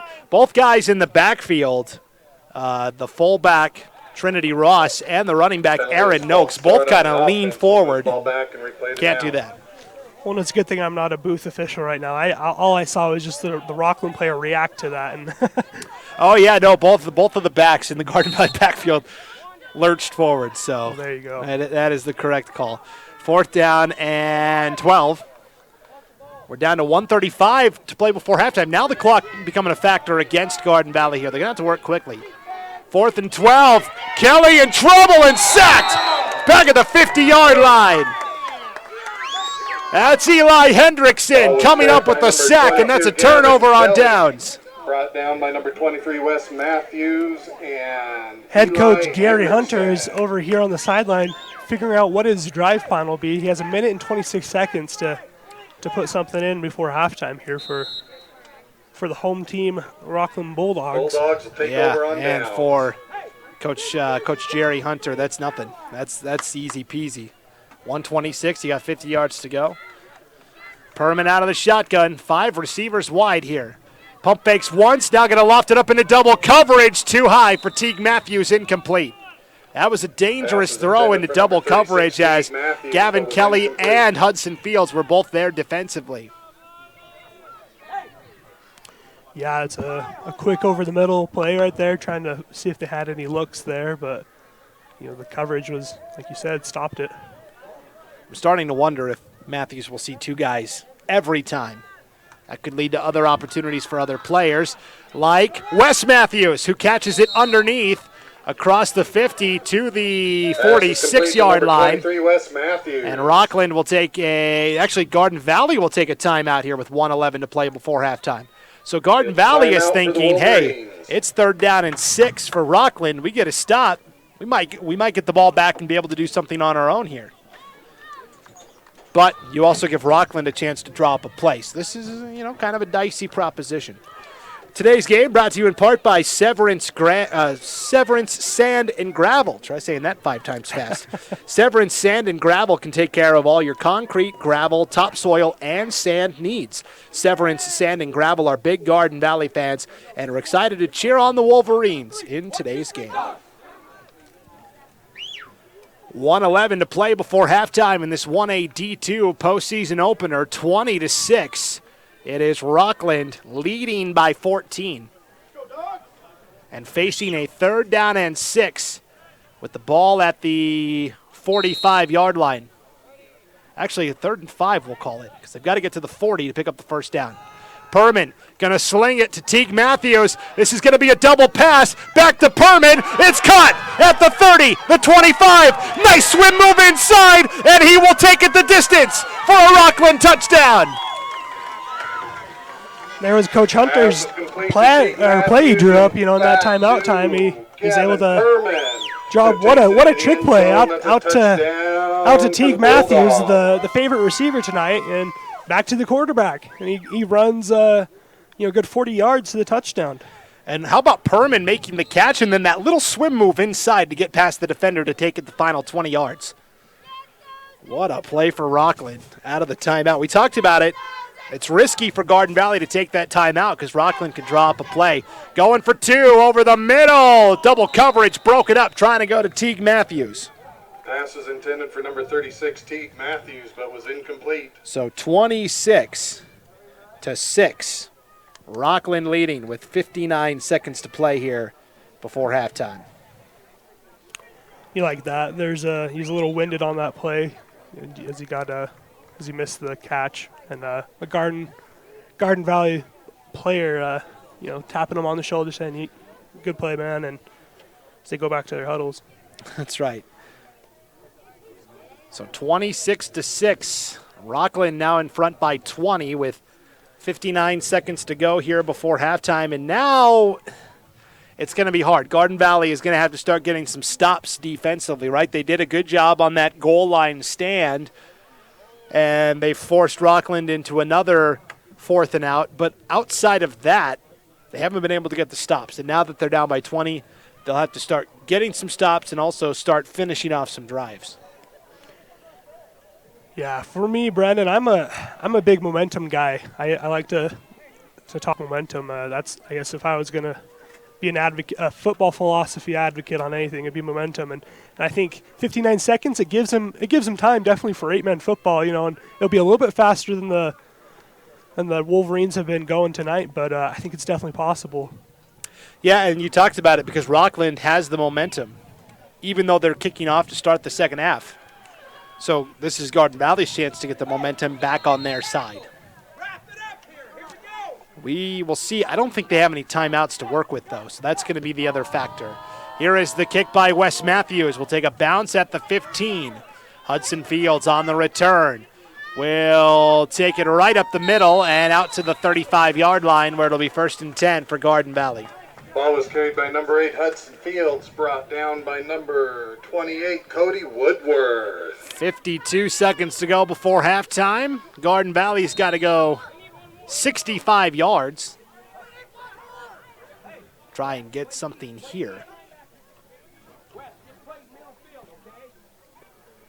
And we'll see if Rockland decides to bring the heat or if they back off and play more conservative pass coverage. Kelly back to pass, standing tall, throwing deep. That ball picked, intercepted by Wes Matthews at the 35-yard line. Matthews is still fighting and finally brought down.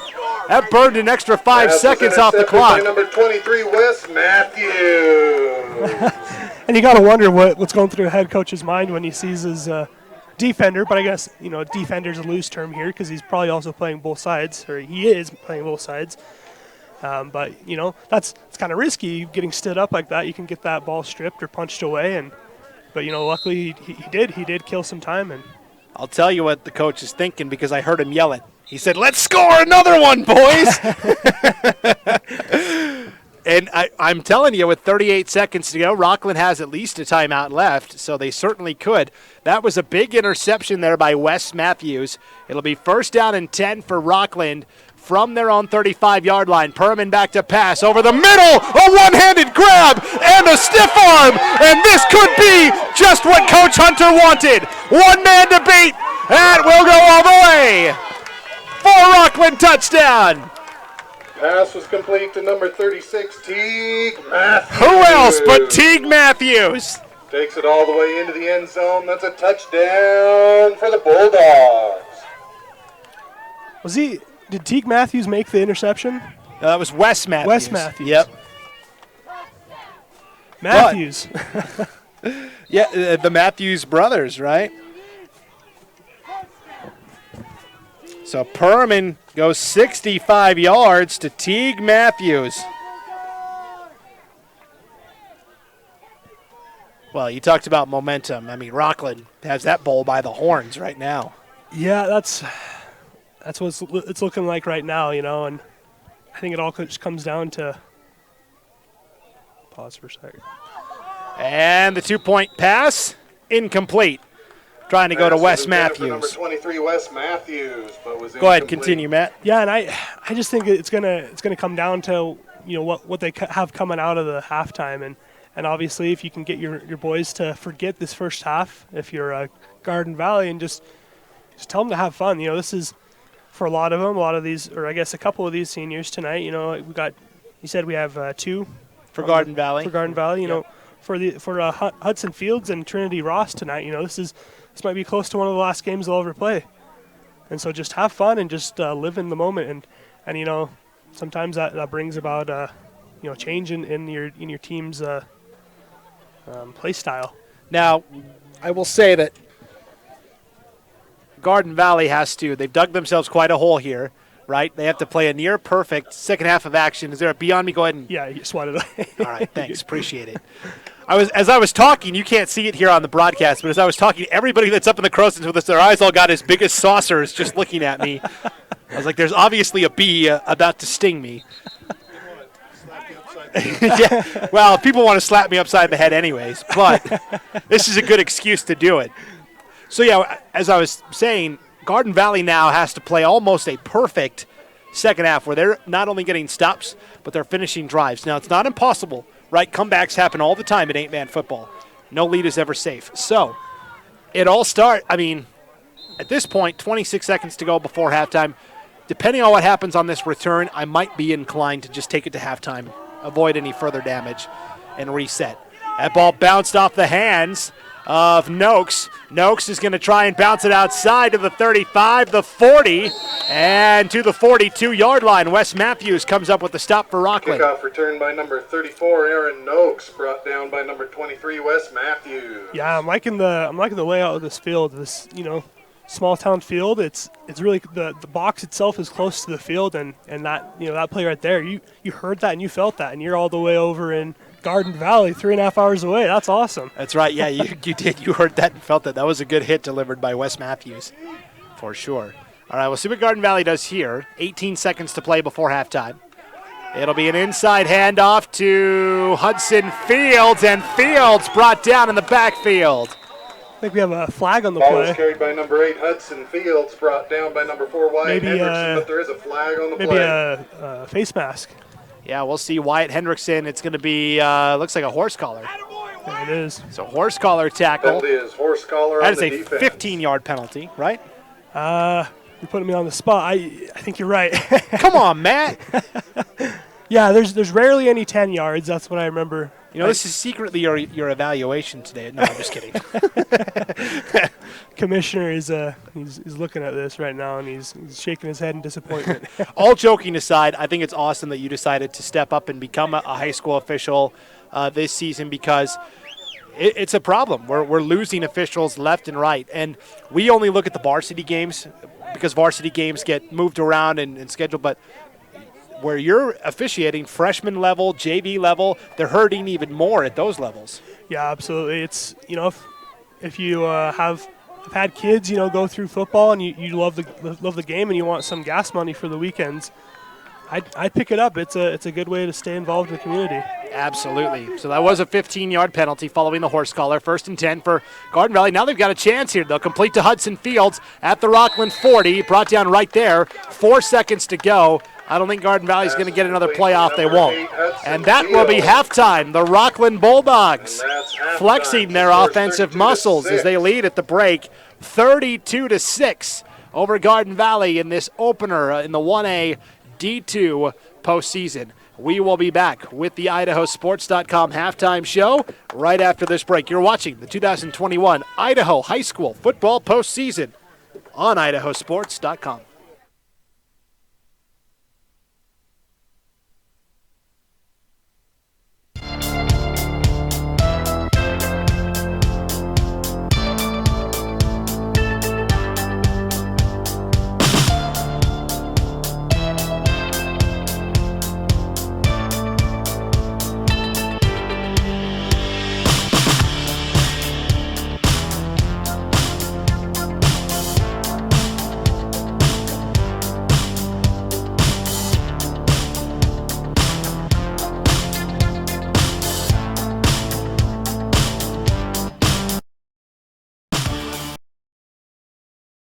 To make this commercial. It's ridiculous. You'll think it's ridiculous too. Listen to this. This commercial is about, well, it's about parents being rude at high school athletic events. Ridiculous, right? It gets worse. Studies show more than 75% of new high school officials are quitting because of bad adult behavior. So now there's a shortage of refs here in Idaho. In almost all sports. No officials means no more games. Is that what you want for us? Come on, parents. It's time to grow up. Cheer for your team. Be proud of your children. But stop being so ridiculous. And don't make us run another commercial. Because we will. This message presented by the Idaho High School Activities Association and the Idaho Athletic Administrators Association, reminding you to always practice good sportsmanship. You've heard it before. There is no I in team, but there is an I in dairy. Dairy foods are a great source of protein, which is vital for helping rebuild and repair muscles after exercise, so your body can be at the top of its game at your next competition. So grab some milk, cheese, or yogurt after you work out, train, or play. Yes, it's true. There is no I in team, but there is an I in win. For more help finding your greatness, visit unbottled.com. It's time to start planning for back to school. That's why I got my kids vaccinated for COVID-19, so they can be protected from COVID when they're back in the classroom. Kids 12 and older can get vaccinated. The vaccines have been researched and tested. They're safe and they work. Getting vaccinated was quick and easy. You can walk into a pharmacy to get one. We got our COVID-19 vaccine, and I hope everyone will choose to get vaccinated too. Get a free COVID-19 vaccine today. Find a location near you at covidvaccine.idaho.gov. A hit in the morning, another between class, after school, and more before bed. Vaping sucks you in quick. Not to mention all the chemicals and health problems everyone's talking about. That's why thousands of teens are ready to take back their life their own way with My Life, My Quit. When you sign up with us, you'll get a free and simple quit plan that makes it easier to stop vaping. Visit mylifemyquit.com or text Start My Quit to 36072. Dear Exit Strategy, all your pieces are in place. A tranquil lake, a serene sky, an emerald forest, a secret hideout. Thanks for being there just when I need you most. Always Toyota SUVs. Every new Toyota comes with Toyota Care, our no-cost maintenance plan.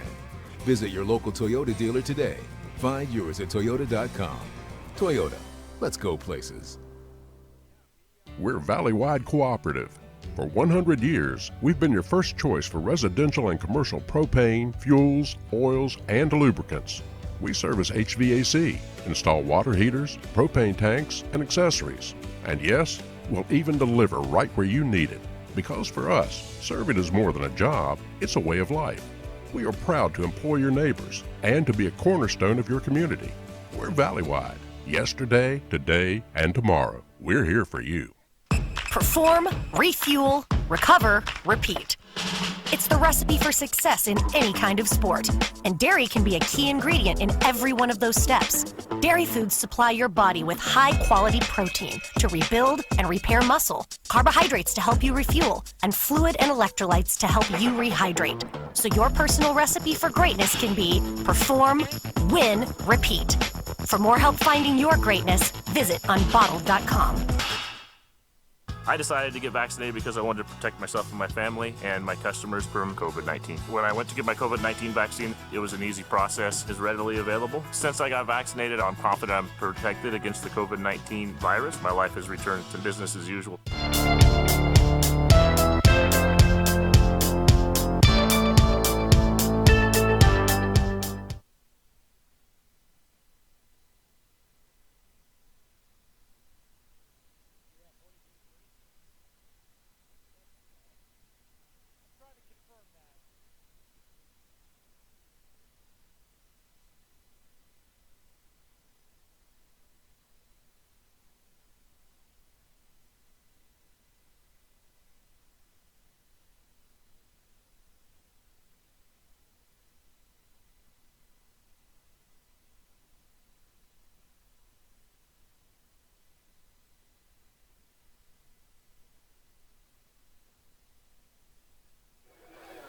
Welcome back to Rockland, site of this opening round postseason game at the 1A D2 level on IdahoSports.com.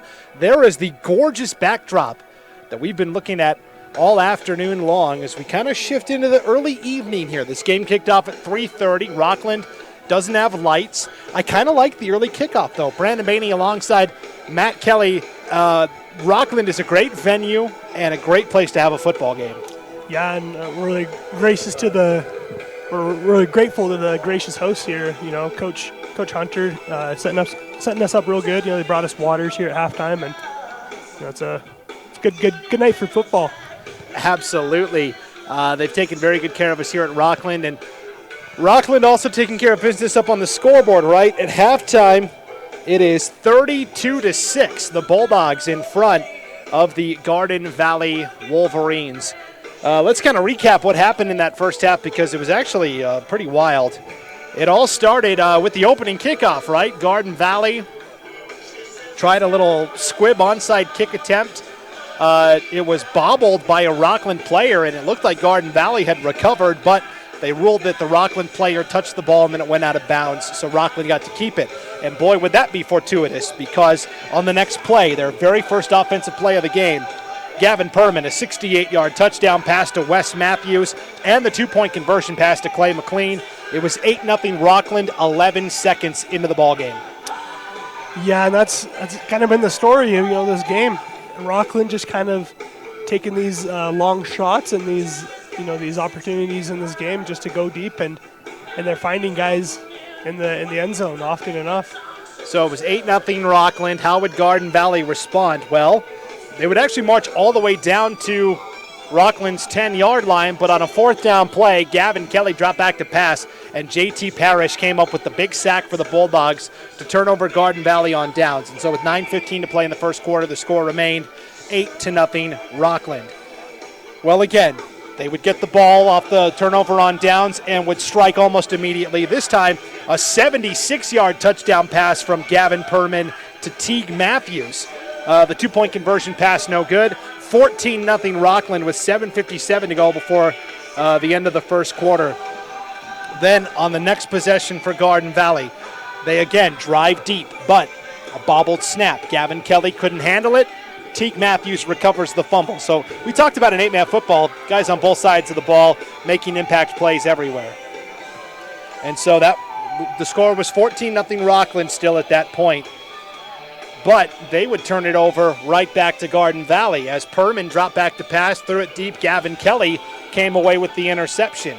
And so off of that momentum, Garden Valley finally got their first touchdown of the day.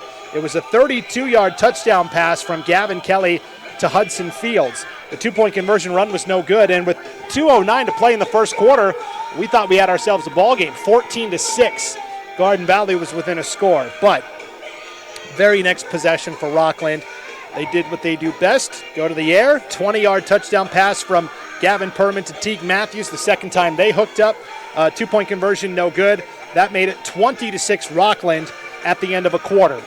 We jump to the second quarter now. It was another Perman to Teague Matthews special, except this time it was a 45-yard pass, but it was a halfback pass, right? So I want to make sure I got this right here. Yeah, it was a halfback pass from Perman to Matthews, back to Perman, 45-yard score to make it 26-6 Rockland with just 59 seconds to go before halftime. A little trick play. We liked it at the time.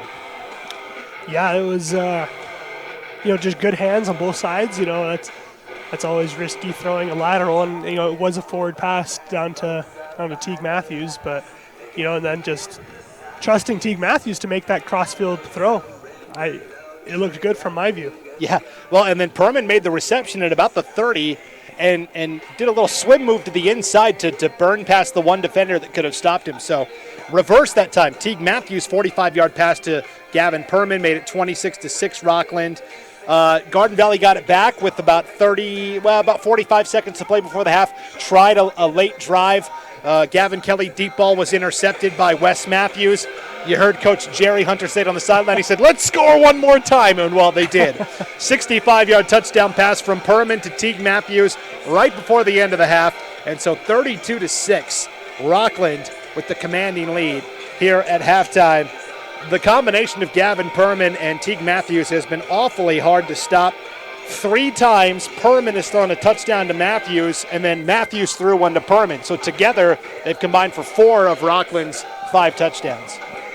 Right, I'm just looking at some of the stats we were given before the game started, and if this is right, he has 21 touchdowns on the season, and not to mention the ones he's had today, Teague Matthews. That's right, that came straight from Coach Hunter. So coming into the game today, 21 touchdowns. That's pretty impressive. Anything else stand out to you? Yeah, there's a couple other guys that are highlighted on here. We got senior Easton Hall. He's one of the big guys on the defensive line, number 40. He's got some tackles on the season, and he's got a sack and actually an interception. It's nice to see the big fella get a pick, right? Absolutely. Yeah, so Rockland in control. For Garden Valley, they've had a couple of promising drives, right? The one time they had it on 4th down and were sacked.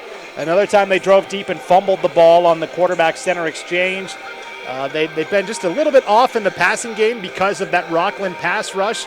So if you're Garden Valley, what do you have to do to get back into this game in the second half? You get the ball to start the third quarter. That's a good way to start. Yeah, I was telling you before the half, it's all about momentum, and I think, what the coaches over there telling his boys is imagine the score was 0-0, and all those things that happened in this first half, just let it roll off the back. It reminds me of an analogy that I heard once. There's a saying that if there's a lot of things that are getting you down, just drag a chain. It's because when you're harvesting grain, it's kind of a stretch, but when you're harvesting grain, you got to drag a chain behind you off the rear axle so friction doesn't build up and start a fire.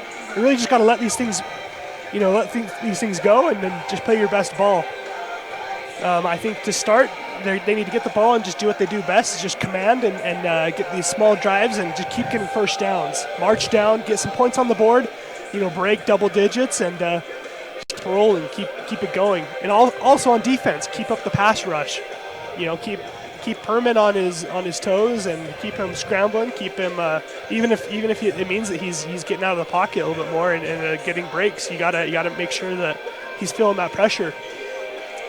And we do have a final score to pass along from that playoff game that kicked off at 2 o'clock today, Matt. This is a huge upset. North Gem, the champions of the Rocky Mountain Conference, of which Rockland took second place, taking on Camas County, the 4th place team from the Sawtooth Conference over in District 4. Camas County knocks off North Gem 42-36. Shots fired in the first postseason game of the weekend in the state of Idaho. That's Idaho sports for you, man. There's upsets everywhere. You can never feel safe if you're on top. Yeah, I am still just trying to process what happened there, because I thought North Gem was a team that was primed for a deep playoff run, and congratulations to the Mushers from Camas County. We can confirm that Camas County did defeat North Gem in the opening round of the playoffs. That is only the third win of the year for Camas County. That is simply incredible. And now if we look at the bracket, and by the way, you can look at the brackets on IdahoSports.com. We've got all the state football and state volleyball brackets right there on the homepage. So if we pull up the bracket, here's what it looks like now. Camas County will advance to play the winner of Dietrich and Council. So it could be another conference showdown if Dietrich wins that game. The winner of this game today, Rockland and Garden Valley, will take on the winner of the Castleford Water Springs game next week. So again, that final score was Camas County 42, North Gem 36. Simply incredible. Yeah, of course, stay tuned. State volleyball starting tomorrow up in Boise. And you can check it out on IdahoSports.com. Camas will advance in the state tournament. They just announced over the PA the score of that North Gem game, and all of the Rockland players and coaches said, "No way, are you serious?" It's not April Fool's, people. That's the actual score, 42-36. A shockwave has just been sent through the crowd here at Rockland as news of this North Gem game is spreading.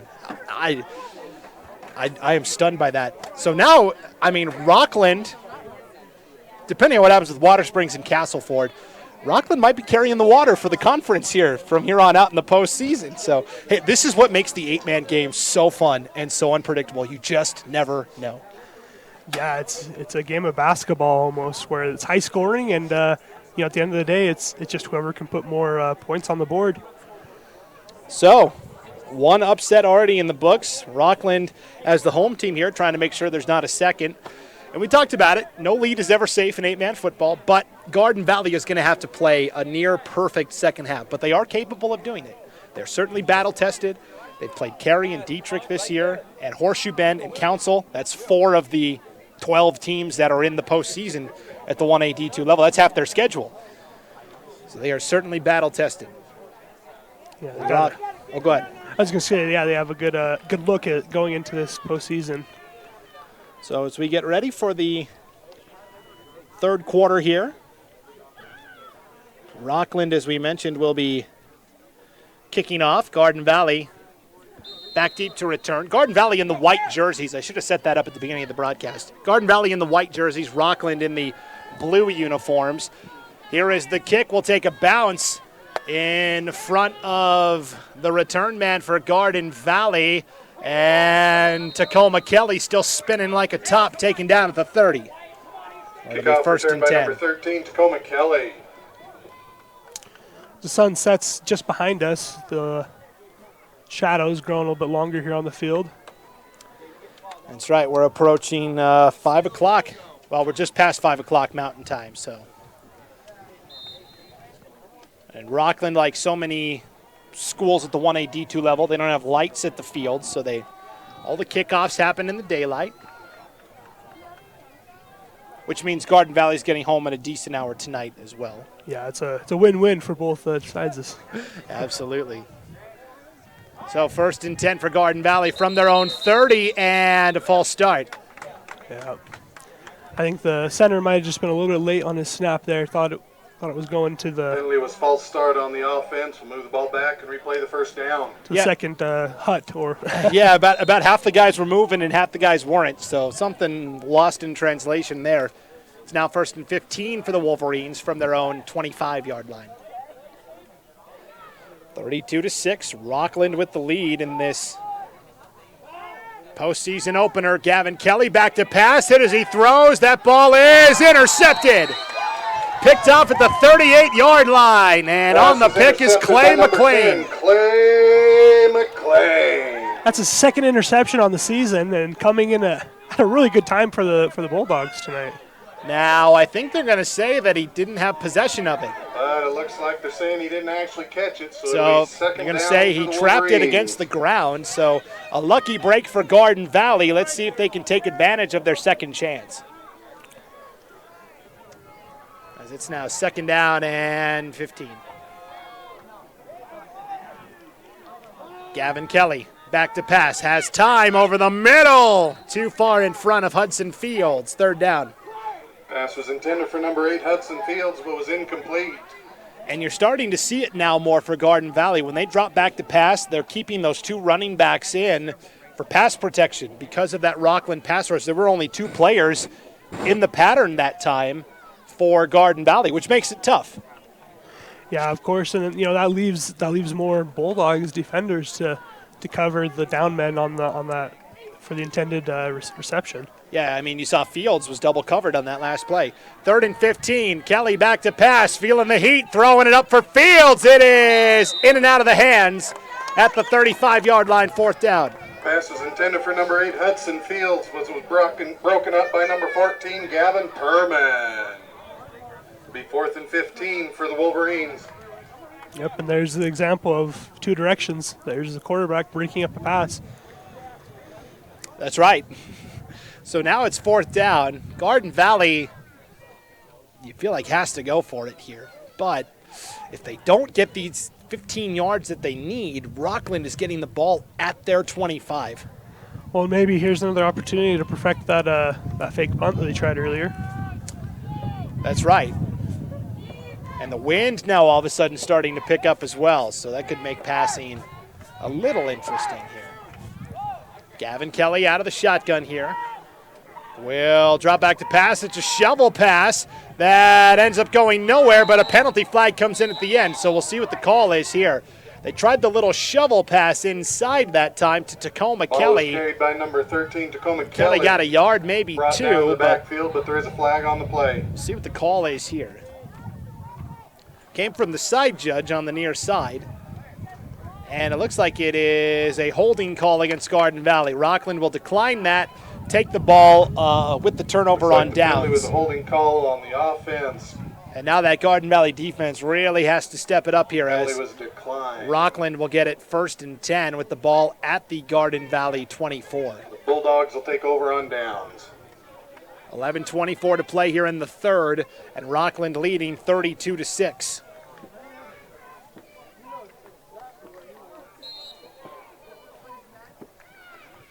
Gavin Perman out of the shotgun. He's the only guy back there. Will throw short and low for J.T. Parrish.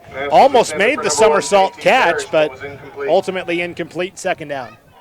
Yeah, it's a little hard, when you're having pass rush to, make sure that the ball gets the height, but you also don't want to make sure it gets too high because that gives it time to hang, and when it's hanging like that and that your receivers turn around to catch it, that's an opportunity for someone to come from behind your receiver and swat that or even pick it off.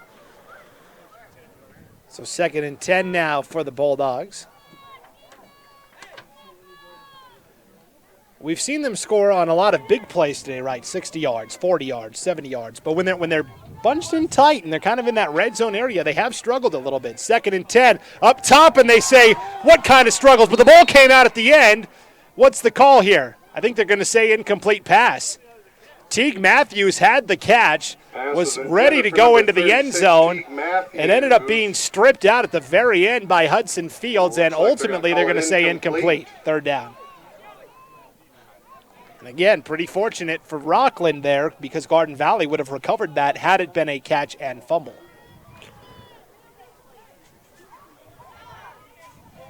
So after all that excitement, 3rd and 10. Perman started right, now going left. Now will take off and run. He's going to try and pick up the 1st down on the ground, and he's going to be just short. But a manageable 4th down here for Rockland. Ball was carried by number 14, Gavin Perman. Nice job defensively that time by Garden Valley, and leading the charge on the tackle was Trevor Korn. He's a freshman.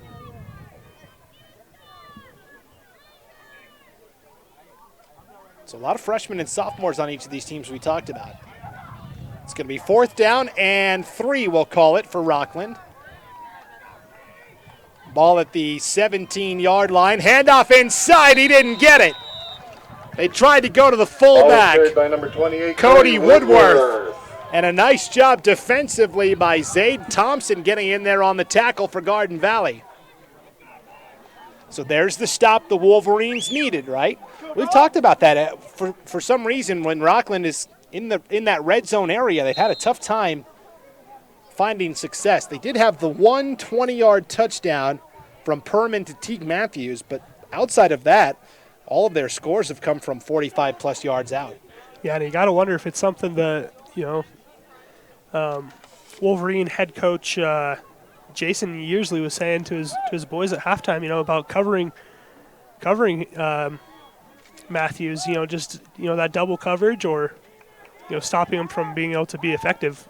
Kelly taking a shot and throwing that incomplete. Pass was intended for number 13, Tacoma Kelly, but was incomplete. And let me double check that. I think we've got a new quarterback in there for Garden Valley as well. We'll double check that. A lot of similar looking numbers back there. Yeah, they have. They've moved Gavin Kelly to center. And Trevor Korn, the freshman, is in there as the new quarterback for Garden Valley. How about that? Low snap, Korn back to pass. Will throw. That ball caught at the 25, making a man miss to the 30. And out to the 34-yard line is Tacoma Kelly on the reception for a first down. Pass was complete to number 13, Tacoma Kelly. Hey, for me, for a first down for the Wolverines. If I was head coach Kelly, I would, myself being my last name, Kelly, I would say that that's a good call making your quarterback center. He's got good hands to get that snap up. Korn back to pass. Again, we'll float it. Tacoma Kelly broken up.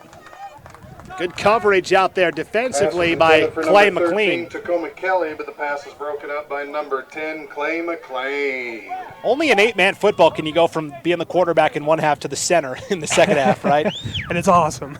But he is. Gavin Kelly's doing a great job getting the snap back there, certainly. And again, Trevor Korn, freshman, in at quarterback for Garden Valley. Low snap. Korn back to pass. Has time. Floats it. It is caught by Hudson Fields for a minimal gain. Right there immediately to apply the tackle was Gavin Perman on defense. Pass is complete to number 8, Hudson Fields, brought down by number 14, Gavin Perman. Gavin Perman wearing his pink socks in recognition of Breast Cancer Awareness Month, and it's the 30th today, or am I right? It's the 28th today, so a couple more days of that. This will be his last football game in October, so last opportunity. It is 3rd down and 5. Korn lobbing it up and almost a one-handed grab by Fields, but ultimately out of bounds.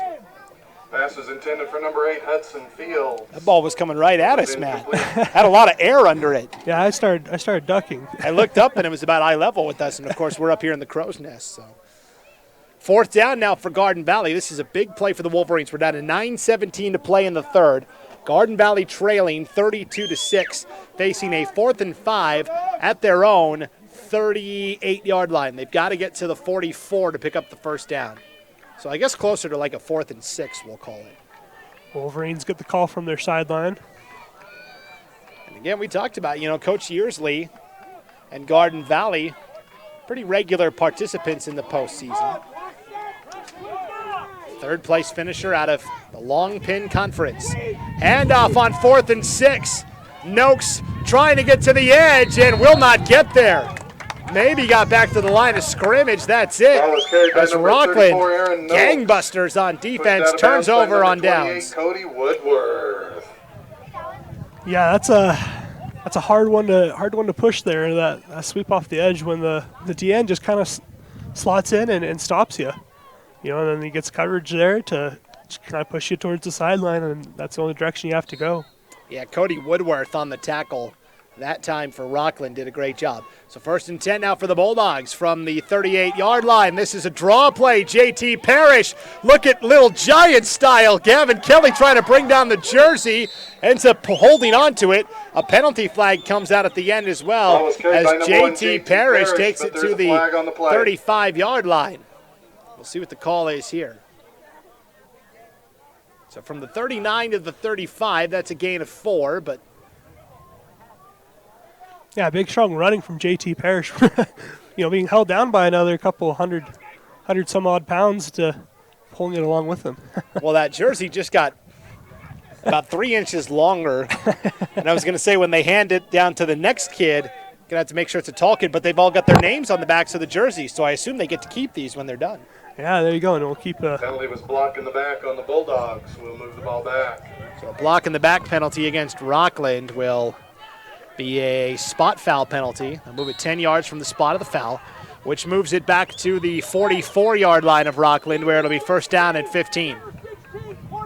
8:59 to play here in the third, and Rockland leading 32-6. Trying to advance to the quarterfinal round, where they would play either Water Springs or Castleford. Those two teams will play tomorrow night in Castleford at 7 o'clock. And of course, one other 1A D2 game has already gone final here in the postseason, and it's a big one, sending shockwaves throughout the state. Encroachment on the defense, and we'll move the ball as Garden Valley is called for encroachment that time, and the 5 yards they lost on the block in the back penalty, they got right back, and we're right back to the line of scrimmage where this thing first started, 1st and 10. And so the big story developing is that North Gem fell to Camas County in their postseason opener. Camas County was the last team in, the 4th place team from their conference. North Gem was the champion of the Rocky Mountain Conference. There's another encroachment against Garden Valley. And now it's 1st and 5 for Rockland. And that was freshman Trevor Korn. He just got a little too anxious and hopped over the line there. So 1st and 5 now for the Bulldogs. 8.5 to play in the third. Little screen pass in the flat to JT Parrish. It's caught at the 40. Ends up losing 7 yards as Parrish was tackled immediately by Zaid Thompson of Garden Valley. So no matter what we're doing, we're hanging around that original line of scrimmage. Can't seem to shake that. From 1st and 5 now to 2nd and 11. Out of the shotgun formation here, Perman. 3 wide, back to pass, pump fakes once, now is going to take off and run. Perman trying to find somewhere to go, throws at the last moment, it's caught by Wes Matthews, all the way down to the 20. The original complete to number 23, Wes Matthews. Original Wolverine to stop him, number 5. Got a little shaken up on the play. And a penalty flag down as well. Perman doing his best Patrick Mahomes impression that time, just looking like he's going to take off and run at the last moment before he crosses that line of scrimmage. He ends up firing it downfield. So we'll see what the penalty flag is here. As it stands, it would be at the 20 and a first down for Rockland, but we'll see. Flag coming from the middle of the field. I wonder what they saw over there. Yeah, block in the back on the offense. Or, excuse me, a pass interference on the offense. So penalty was pass interference on the offense. Well, I'll be honest, I wasn't looking in the middle of the field because the action was all here on the sideline, so I have to assume that a receiver thought that Perman was going to take off and run with it and started blocking downfield. That's all I can think of on that. Yeah, which is understandable because I think everybody thought that Perman was going to run with it, right? He did sell it that good. He did. So now we're talking about 2nd down and 5, 10, 15, 28-ish. High snap! Goes way over Perman's head. He's got to track it down at the 20. Still trying to make something happen with it. Perman will take off, and he steps out of bounds back at the 25 or the 35. 14, Gavin Perman. So Rockland moving backwards. Stepped out of bounds, though, at the 35-yard line. 7:16 to play in the third, and now Rockland facing a third and extremely long, 10, 20, 30, 36. So 3rd down and 36 now for the Bulldogs with 7:16 to play in the third. Yeah, on that the high snap, there was a good bounce for he was able to run on the ball and at least he didn't have to jump on it, clear back another 10 yards. But yeah, because instead of 3rd and 36, we might be talking about 3rd and 45 if Perman wasn't able to fall on that. Wind really starting to pick up here in Rockland. Perman going to take a deep shot for Teague Matthews. It's caught in stride. Matthews brought down just shy of the 30, where it'll now be 4th down and about 3. Number 36, Teague what a series. Matthews brought down by several Wolverines. You know, if Rockland ends up finishing this thing off, it's going to be like a 19-play drive that went 70 yards, took the entire third quarter. 6:45 to play here in the third, and a big 4th down and 4, we'll call it, for Rockland. They've got to get to the 29 to pick up the first down. Another swinging gate, looks like. Yeah, another swinging gate. They're going to throw it in the flat to JT Parrish. He's got blockers. Parrish cuts inside the 10, the 5, into the end zone for a Rockland touchdown. Pass is complete to number 1, JT Parrish. Runs it all the way into the end zone. That's a touchdown for the Bulldogs. That ends up being a 32-yard touchdown from Gavin Perman to JT Parrish. First time he's scored tonight. That's Parrish's second touchdown on the season. There you go. Parrish is kind of the utility guy. He does whatever they need him to, right? Yeah, we've called his name a couple times here on defense, and jack of all trades. Exactly. That's so useful here in 8-man football. That's what the JT stands for, jack of all trades. There you go. And the penalty flag flies on the 2-point conversion attempt here. It will be against Rockland. Procedure penalty, so instead of the 2-point conversion from the 2, we'll move it on back to the 7. 6:27 to play in the third. Rockland led 20-6 at the end of 1, and they led 32-6 at halftime.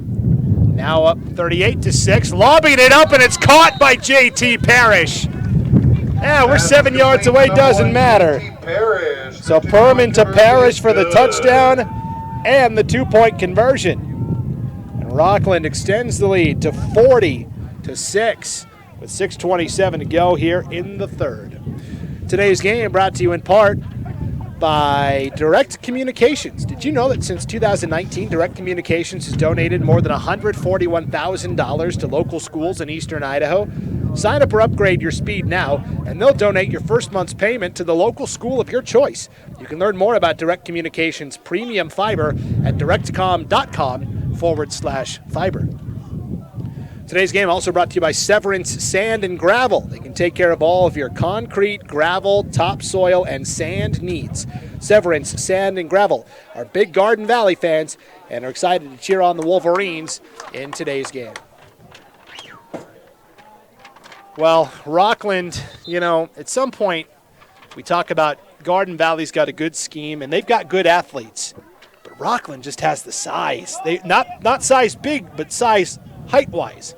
And Garden Valley just doesn't have enough tall guys to match up. Yeah, and all credit to I have Hudson Fields. He's been matched up with Matthews all night, and he's done a good job, all things considered, in my opinion. Yeah, most of the guys in the secondary for Garden Valley are 5'10", 5'11". You look at Teague Matthews, 6'3", Wes Matthews, 6'1", JT Parrish, 6 foot. It's a tall, lean Rockland team. Here's the kick, and it will, just touch that line. Almost like in baseball when you're watching a foul ball go up the third baseline, and it just hit the paint. Thought it was going to stay in bounds, but we were talking about this earlier in the broadcast, Matt, right? So when you kick it out of bounds, you have a couple of options as the team that's receiving the penalty.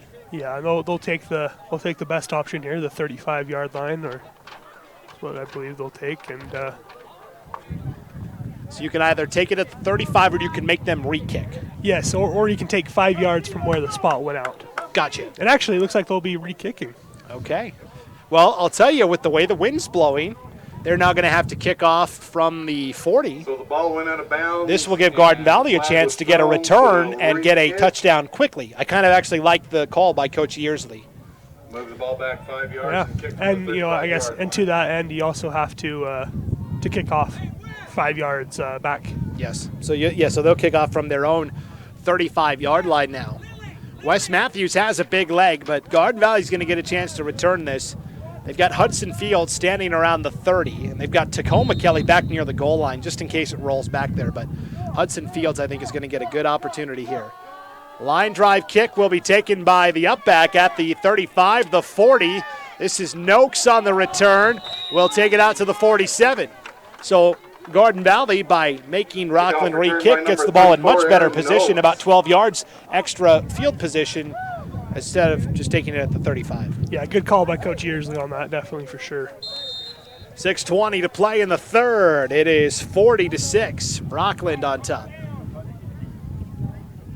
Sun starting to go behind the clouds. You can see the shadows creeping in, as you alluded to earlier, Matt. Really wishing I had my jacket now. Yeah, that's my fault. I can't complain. It's not that bad. 1st and 10. Kelly back to pass. He's back in there at quarterback, and he's sacked all the way back at the 30-yard line, but they're going to say forward progress will mark him at the 35. And leading the charge that time for Rockland defensively was Wyatt Hendrickson. By number 22, Gavin Kelly. So Gavin Kelly was at center for a series. Trevor Korn was in at quarterback. They've now flip-flopped, and Kelly back in at quarterback. And we talked about this is something Garden Valley's kind of done throughout the year. They've had 3 different guys back there playing quarterback and just trying to find a look that fits. 5:45 to play here in the third, and Rockland leading Garden Valley 40-6 in this playoff opener, 1A D2 level. Kelly will line up out of the shotgun again. 2 receivers to the top of your screen. They'll go that way to Hudson Fields. It is caught at the 34 and then absolutely smothered. First guy in there for Rockland defensively was Teague Matthews. Number 8, Hudson Fields, brought down by number 36, Teague Matthews. So a gain of a couple, and now it is 3rd down and 10, 20, 27-ish. It's a rough estimate. We need those graphics on the field telling us how far it is. Yeah, where's that little yellow first down line? 3rd down and long. Gavin Kelly feeling the heat, and he's sacked. That's the freshman, David Jensen, in on the sack. David Jensen. 4th down, and Garden Valley, I don't know if they'll punt here. I mean, 4:30 to go in the third, down 40-6. Maybe the fake punt again. I don't know. The problem now is the wind is really starting to make passing difficult for both of these teams. So for Garden Valley, you know, down 40-6, probably got to go for it here. We'll see what they do.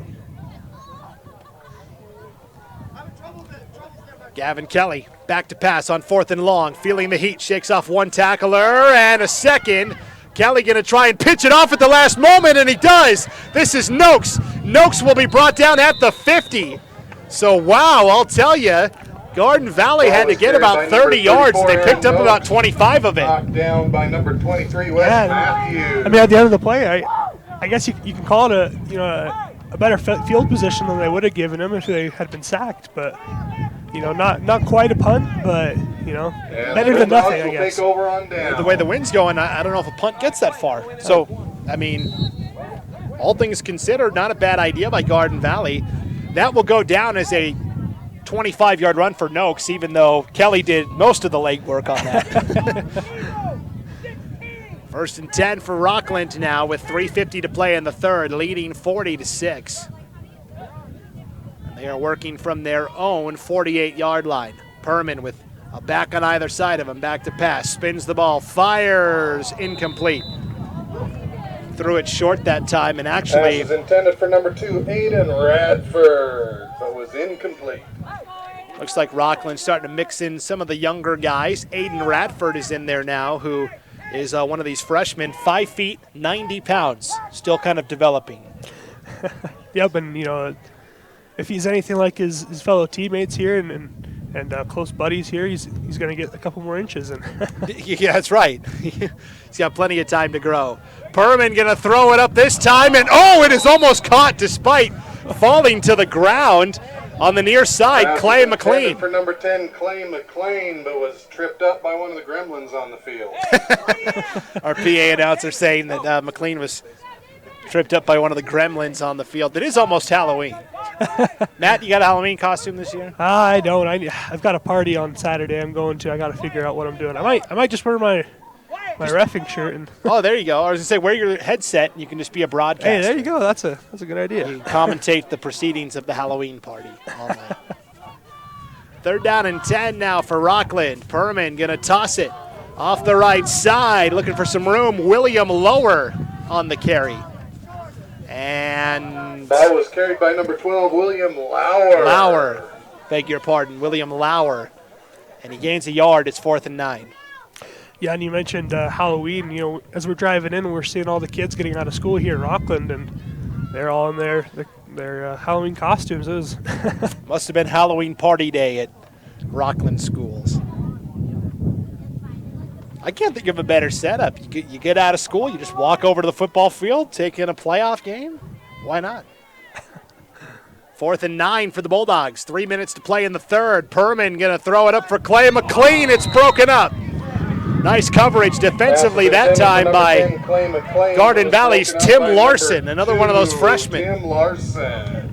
So we're kind of seeing it now, right? Coach Yearsley for Garden Valley, Coach Hunter for Rockland.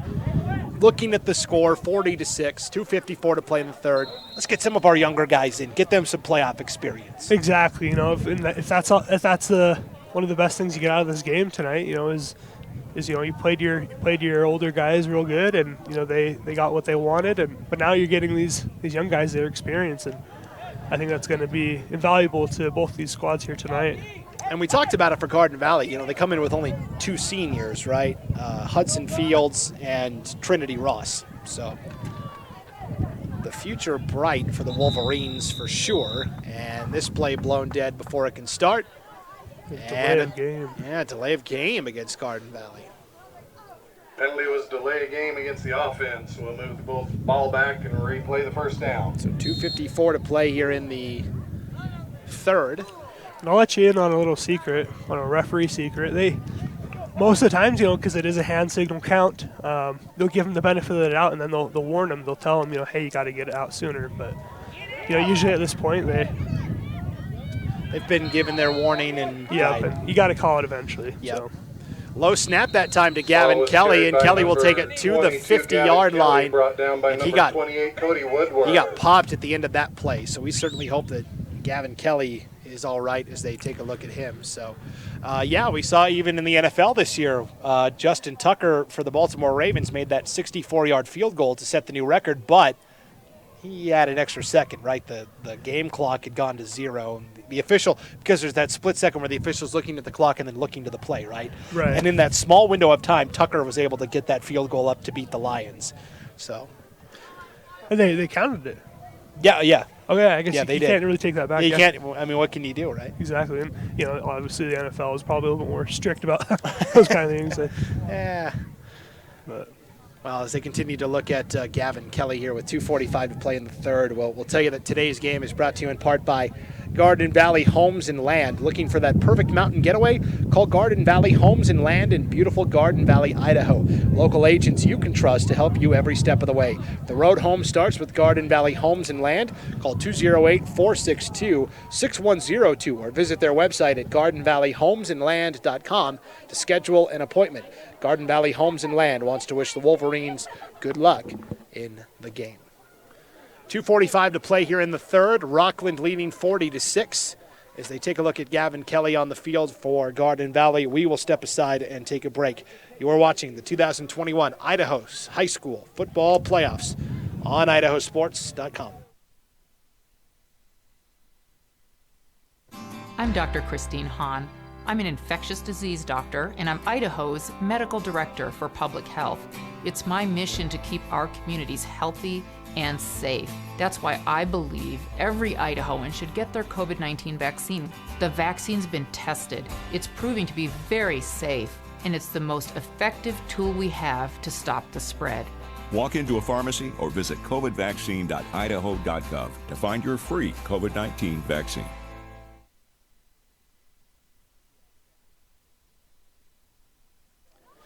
Welcome back to Rockland High School, where Gavin Kelly being helped up off the field for Garden Valley. We sure hope he's all right. He has been kind of the heartbeat of this team today, right? Playing quarterback, had an interception on defense as well.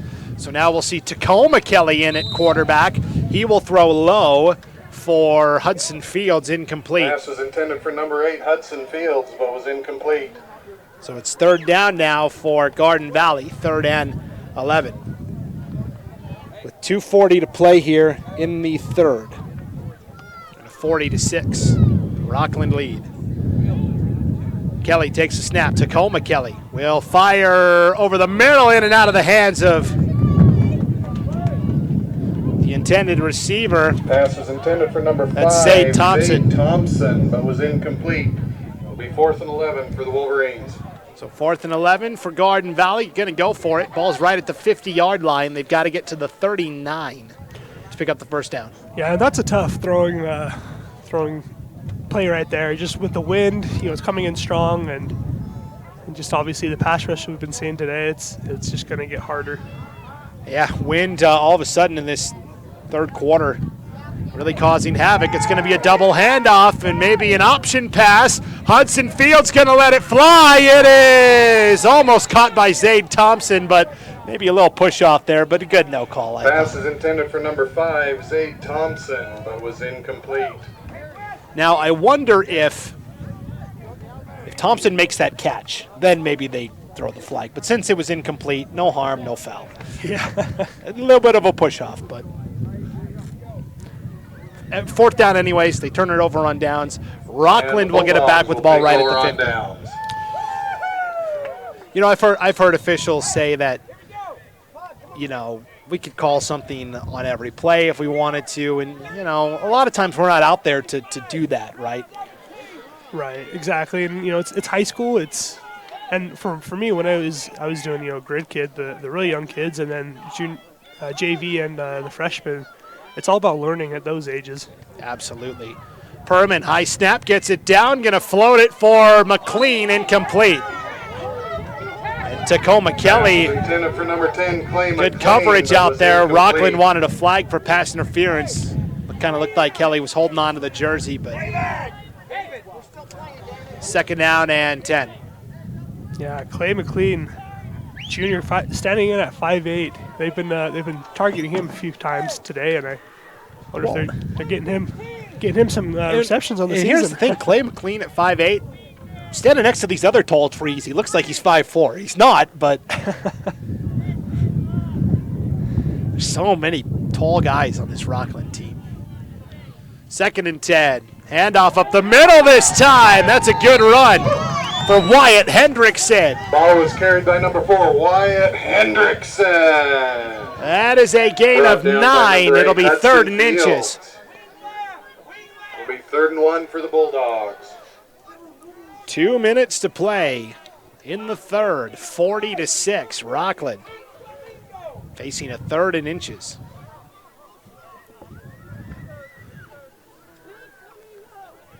Pink Flamingo, the call from the sideline. Let's see what that is. Snap is to Perman. Toss to Hendrickson, and the Pink Flamingo gets the first down.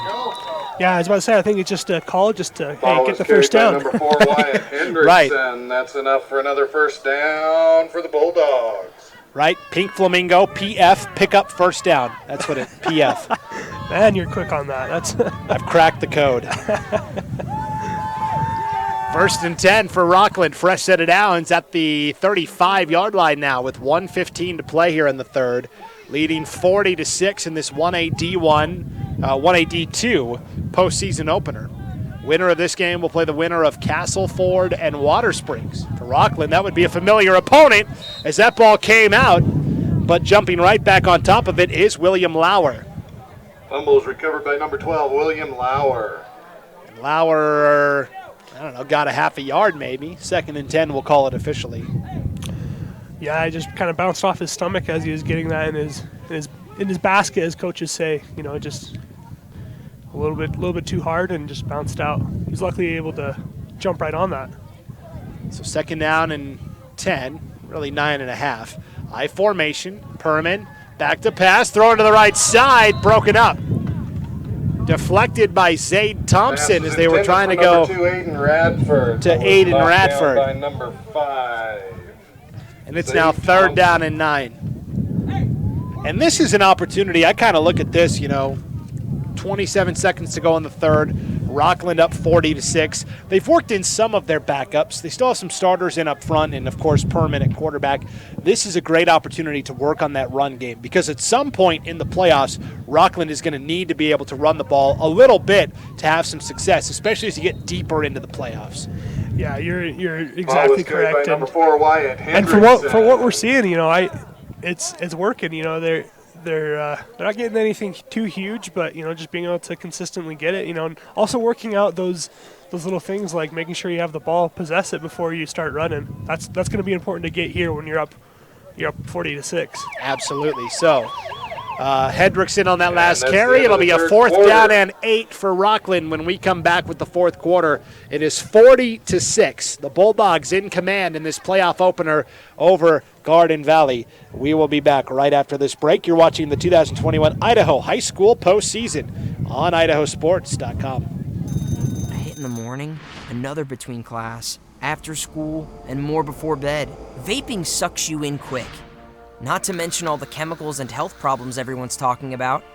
That's why thousands of teens are ready to take back their life their own way with My Life, My Quit.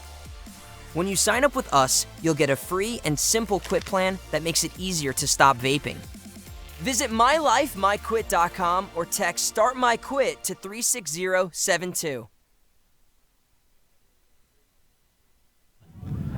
Welcome back to Rockland here in beautiful southeast Idaho. Brandon Baney alongside Matt Kelly here on IdahoSports.com. This is the first round of the postseason, 1A D2 affair, and the Rockland Bulldogs leading Garden Valley 40-6 as we get ready to start the fourth quarter of action. Rockland has looked very impressive today, Matt. Yeah, absolutely. Rockland just being able to just control the air and in good parts to, QB. His name's Gavin Perman. Perman. I want to say Perman for some reason. Perman. If Rockland can really control the air, could you tell the guys to make the wind stop? They have been in control though from start to finish here. Trying to finish off this drive, facing a 4th and 8. Penalty flag flies as Perman will take it on a QB keeper. Will not get the first down. We'll see what the penalty was. Zane Thompson came up to make the tackle for Garden Valley. There's a flag on the play and the penalty's on the offense. It came right before the ball was snapped, so I think illegal shift.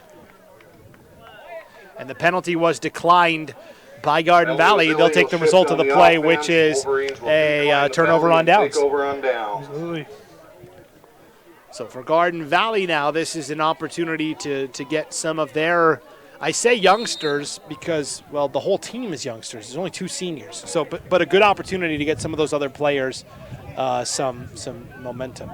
Yeah, and we'll talk about it more into the post game and into this fourth quarter, but this isn't a hang your head moment for Garden Valley. This is a pick up your head and remember this is still a young team and you're going to see them again. We're not done calling their name. Tacoma Kelly, quarterback keeper. Tacoma Kelly, meet JT Parrish.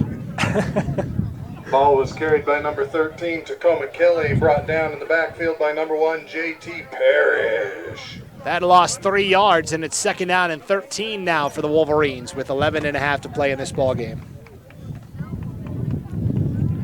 Pitch out, right side. This is actually a QB keeper for Tacoma Kelly. Kelly close to the first down. He's about 2 yards shy. So a gain of 10, and it'll be 3rd and short. Ball was carried by number 13, Tacoma Kelly.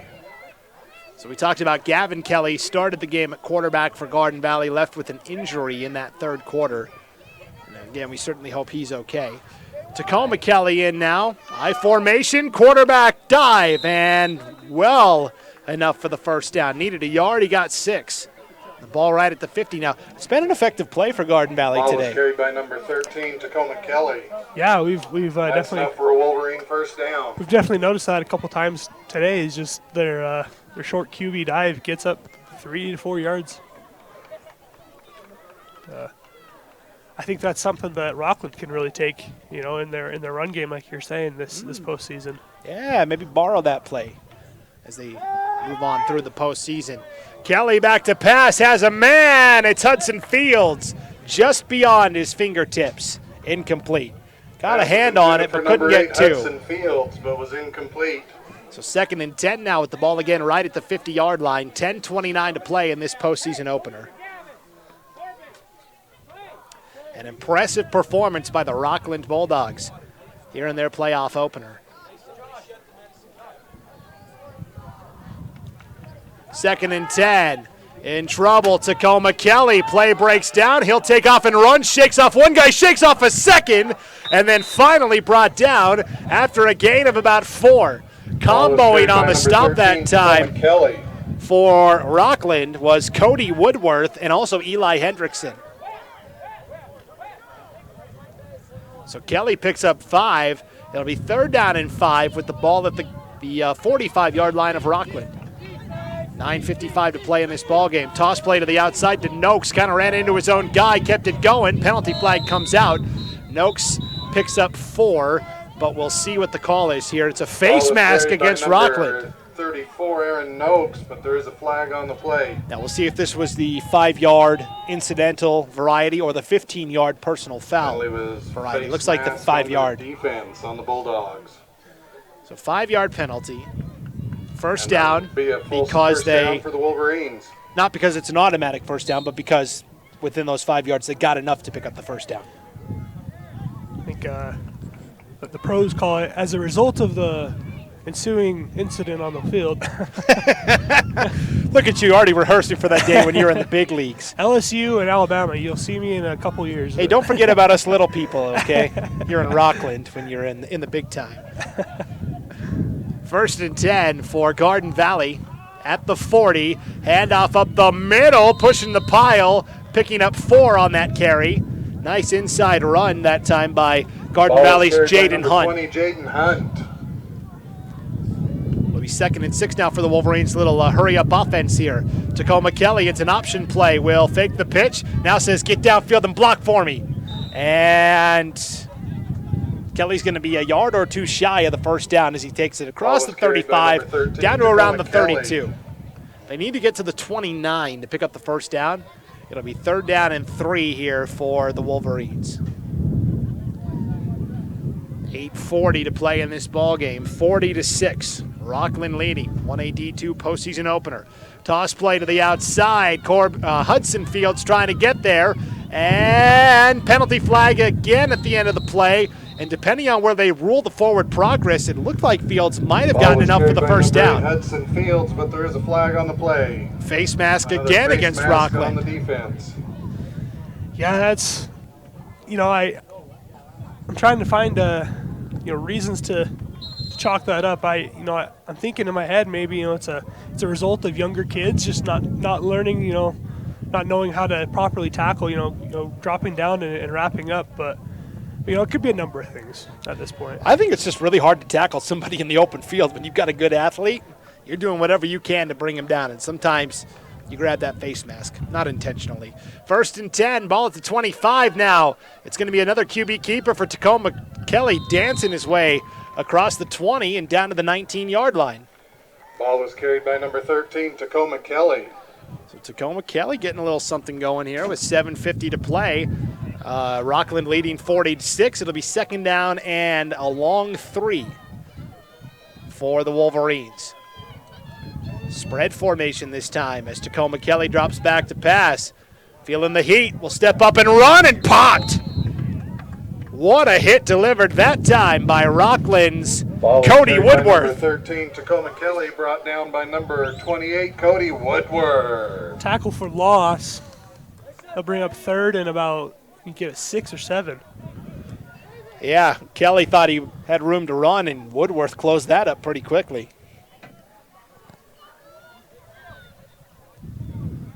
7:10 to play. 40-6. Rockland. 3rd down and 7.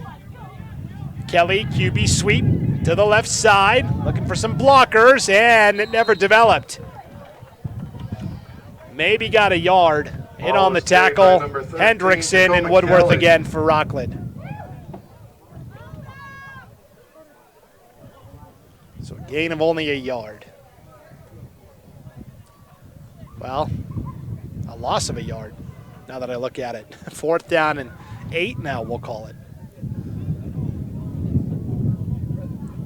6.5 to play, 40-6 Rockland. Garden Valley with it, though. And Tacoma Kelly. Actually, now it's Hudson Fields back to pass. Fields avoids the sack, steps up and now will fire. It's batted down at the line. So Hudson Fields' 4th down pass is batted down by William Lauer. Pass was knocked down by number 12, William Lauer. That's a turnover on downs. Back to Rockland with 6:10 to play.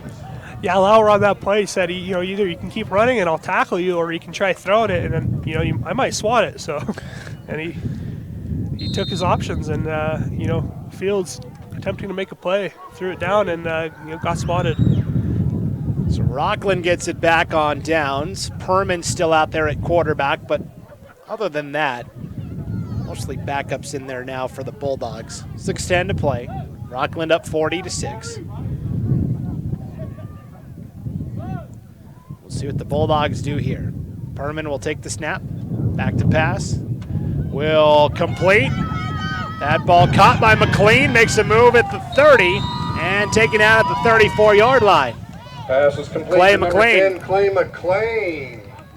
Brought down by number 2, Tim Larson. Enough for a first down for Rockland. First down for the Bulldogs. 5:50 to play. I took a peek over at the Rockland student section. There's a brave student with just shorts on. In this weather. Well, earlier, it is shorts weather earlier. Yeah, not anymore. And penalty flag before we can get started here. Looks like it might be against Garden Valley.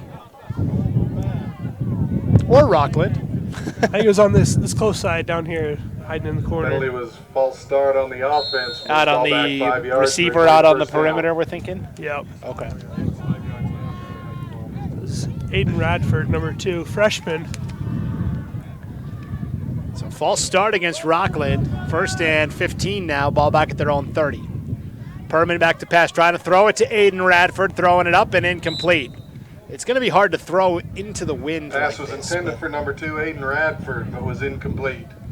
I like what they're trying to do here. They're trying to get, McLean and Radford each a reception, or almost like in basketball at the end of the game where you're trying to get everybody a basket, right? Yeah, exactly. I want Radford to get that reception.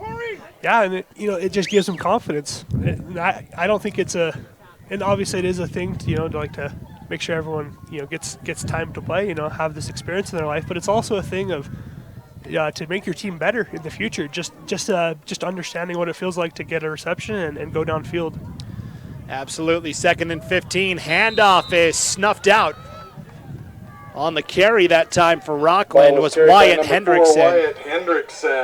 And in on the tackle for Garden Valley was Trevor Korn, the freshman. He's big he's 5'9", 180. That's pretty good size for a freshman. Doesn't look like a freshman, Trevor Korn for Garden Valley.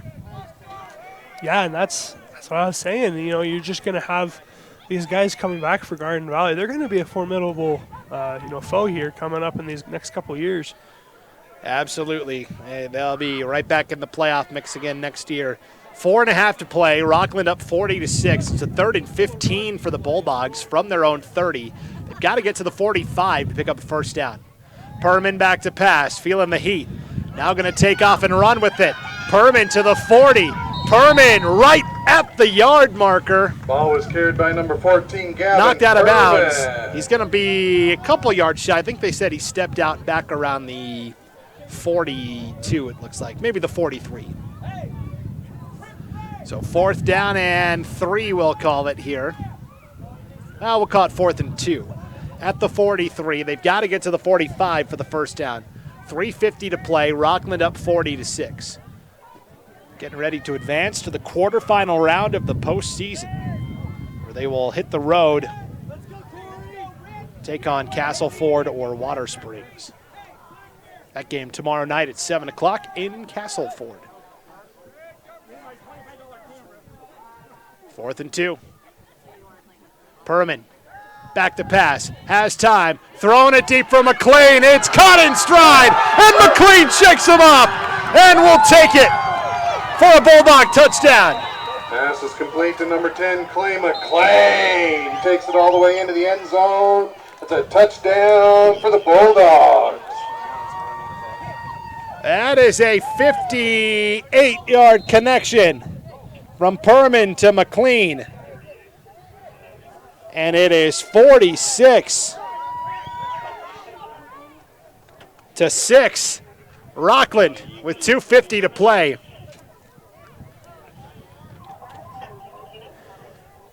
I just overheard our scorekeeper. He brings up a good point. That makes it a running clock in the state of Idaho.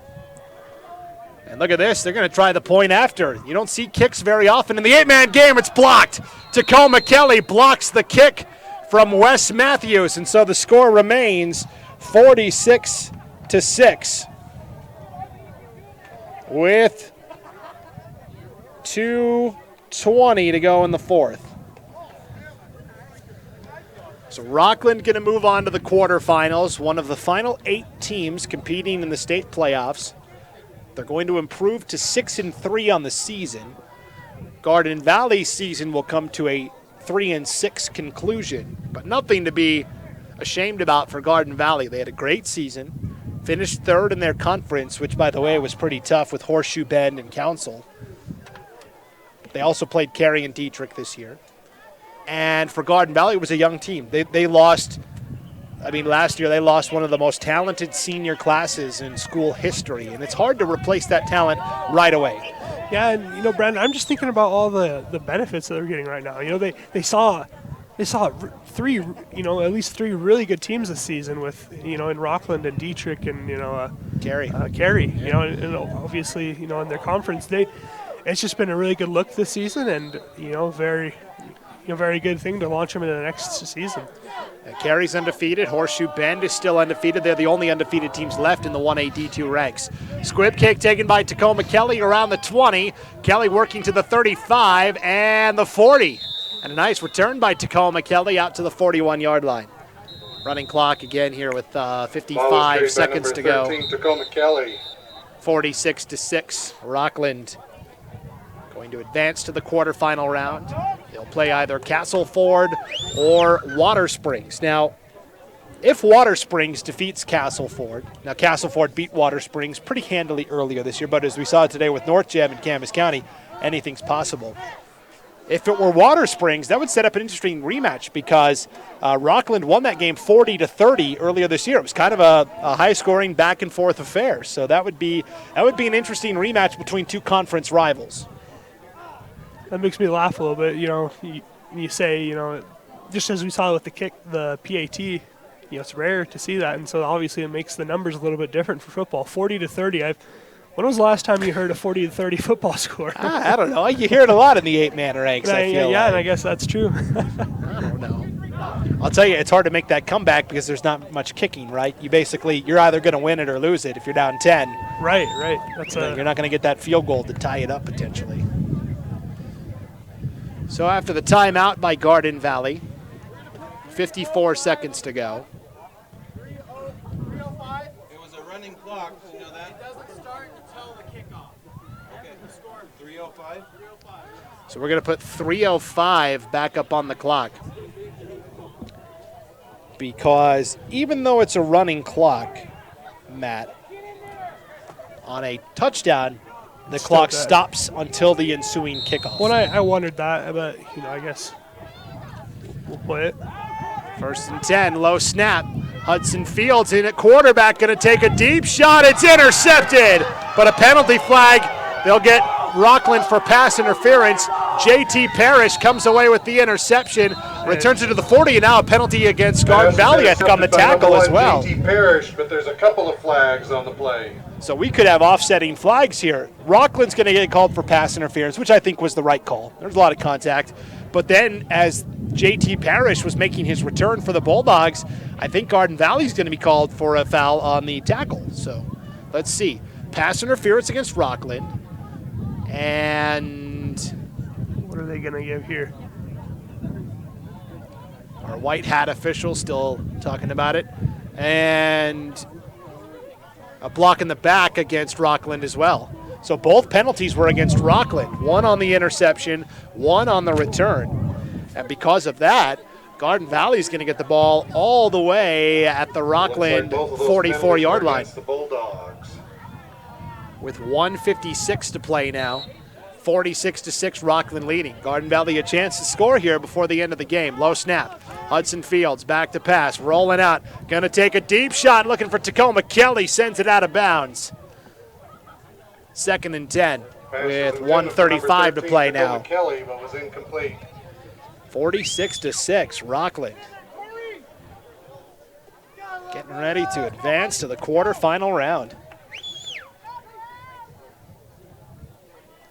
One other game already final today. Camas County upsetting North Gem in their playoff opener.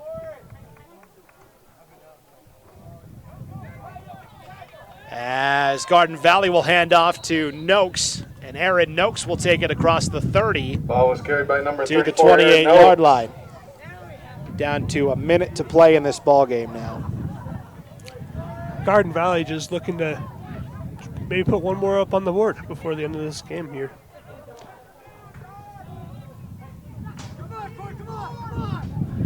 Back to pass, Hudson Fields on the run, lofting it to the end zone, incomplete. Just beyond the outstretched fingers of Tacoma Kelly. Pass was intended for number 13, Tacoma Kelly, but was incomplete. So Camas County has joined the Final Eight club by virtue of their 42-36 upset win over North Gem today. Rockland about to become the second member of the Final Eight club. Hudson Fields throwing a rainbow to the end zone. Overshot everybody, incomplete. And with 5 seconds left, that will be the final play of the game.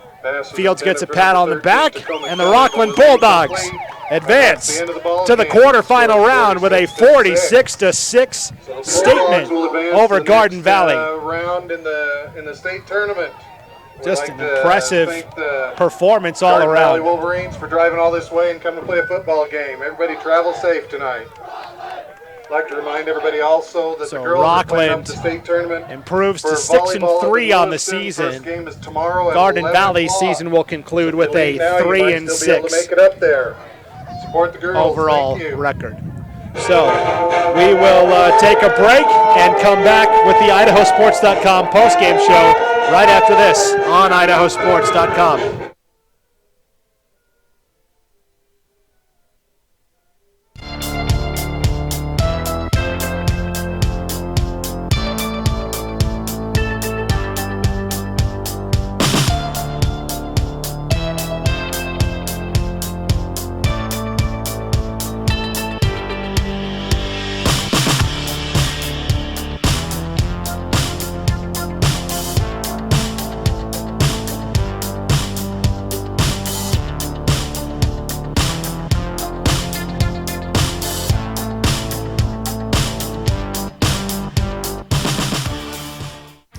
Dear Detour, you took us off-road on the gnarliest trails. You asked us to measure up, so yeah, we did. When life slings you mud, sling it right back. Stay strong, Toyota trucks. Every new Toyota comes with Toyota Care, our no-cost maintenance plan. Visit your local Toyota dealer today. Find yours at Toyota.com. Toyota, let's go places. Athletes know how important it is to stay hydrated. But did you know there are other ways to hydrate besides just drinking water? In fact, milk is a great hydration option because it actually contains water, as well as electrolytes that are lost when your body sweats. So consider taking milk along with you to your next game or competition and enjoy the taste of greatness. For more help finding your greatness, visit unbottled.com. It's time to start planning for back to school. That's why I got my kids vaccinated for COVID-19, so they can be protected from COVID when they're back in the classroom. Kids 12 and older can get vaccinated. The vaccines have been researched and tested. They're safe and they work. Getting vaccinated was quick and easy. You can walk into a pharmacy to get one. We got our COVID-19 vaccine, and I hope everyone will choose to get vaccinated too. Get a free COVID-19 vaccine today. Find a location near you at covidvaccine.idaho.gov. We're Valley-wide country store. For 100 years, we've been your number one choice for food, fuel, farm supplies, and just about everything else you could need to get you through your day. We know you work until the job is done, and so do we. For gas on the go, or a little extra to help you get down the road, you can count on us. We are proud to employ your neighbors and to be a cornerstone of your community. We're Valley-wide. Yesterday, today, and tomorrow. We're here for you. A hit in the morning, another between class, after school, and more before bed. Vaping sucks you in quick. Not to mention all the chemicals and health problems everyone's talking about. That's why thousands of teens are ready to take back their life their own way with My Life, My Quit. When you sign up with us, you'll get a free and simple quit plan that makes it easier to stop vaping. Visit mylifemyquit.com or text Start My Quit to 36072. You train, you sweat, you practice, you go for the gold, you give 110%, but most of all, you aim for greatness. And Milk is the performance enhancer that can help get you to your goal. Trusted by athletes and backed by science, there's a healthy helping of greatness in every refreshing glass of milk. So let nature's original sports drink help quench your thirst for greatness. For more help finding your greatness, visit unbottled.com. I decided to get vaccinated because I wanted to protect myself and my family and my customers from COVID-19. When I went to get my COVID-19 vaccine, it was an easy process, is readily available. Since I got vaccinated, I'm confident I'm protected against the COVID-19 virus. My life has returned to business as usual.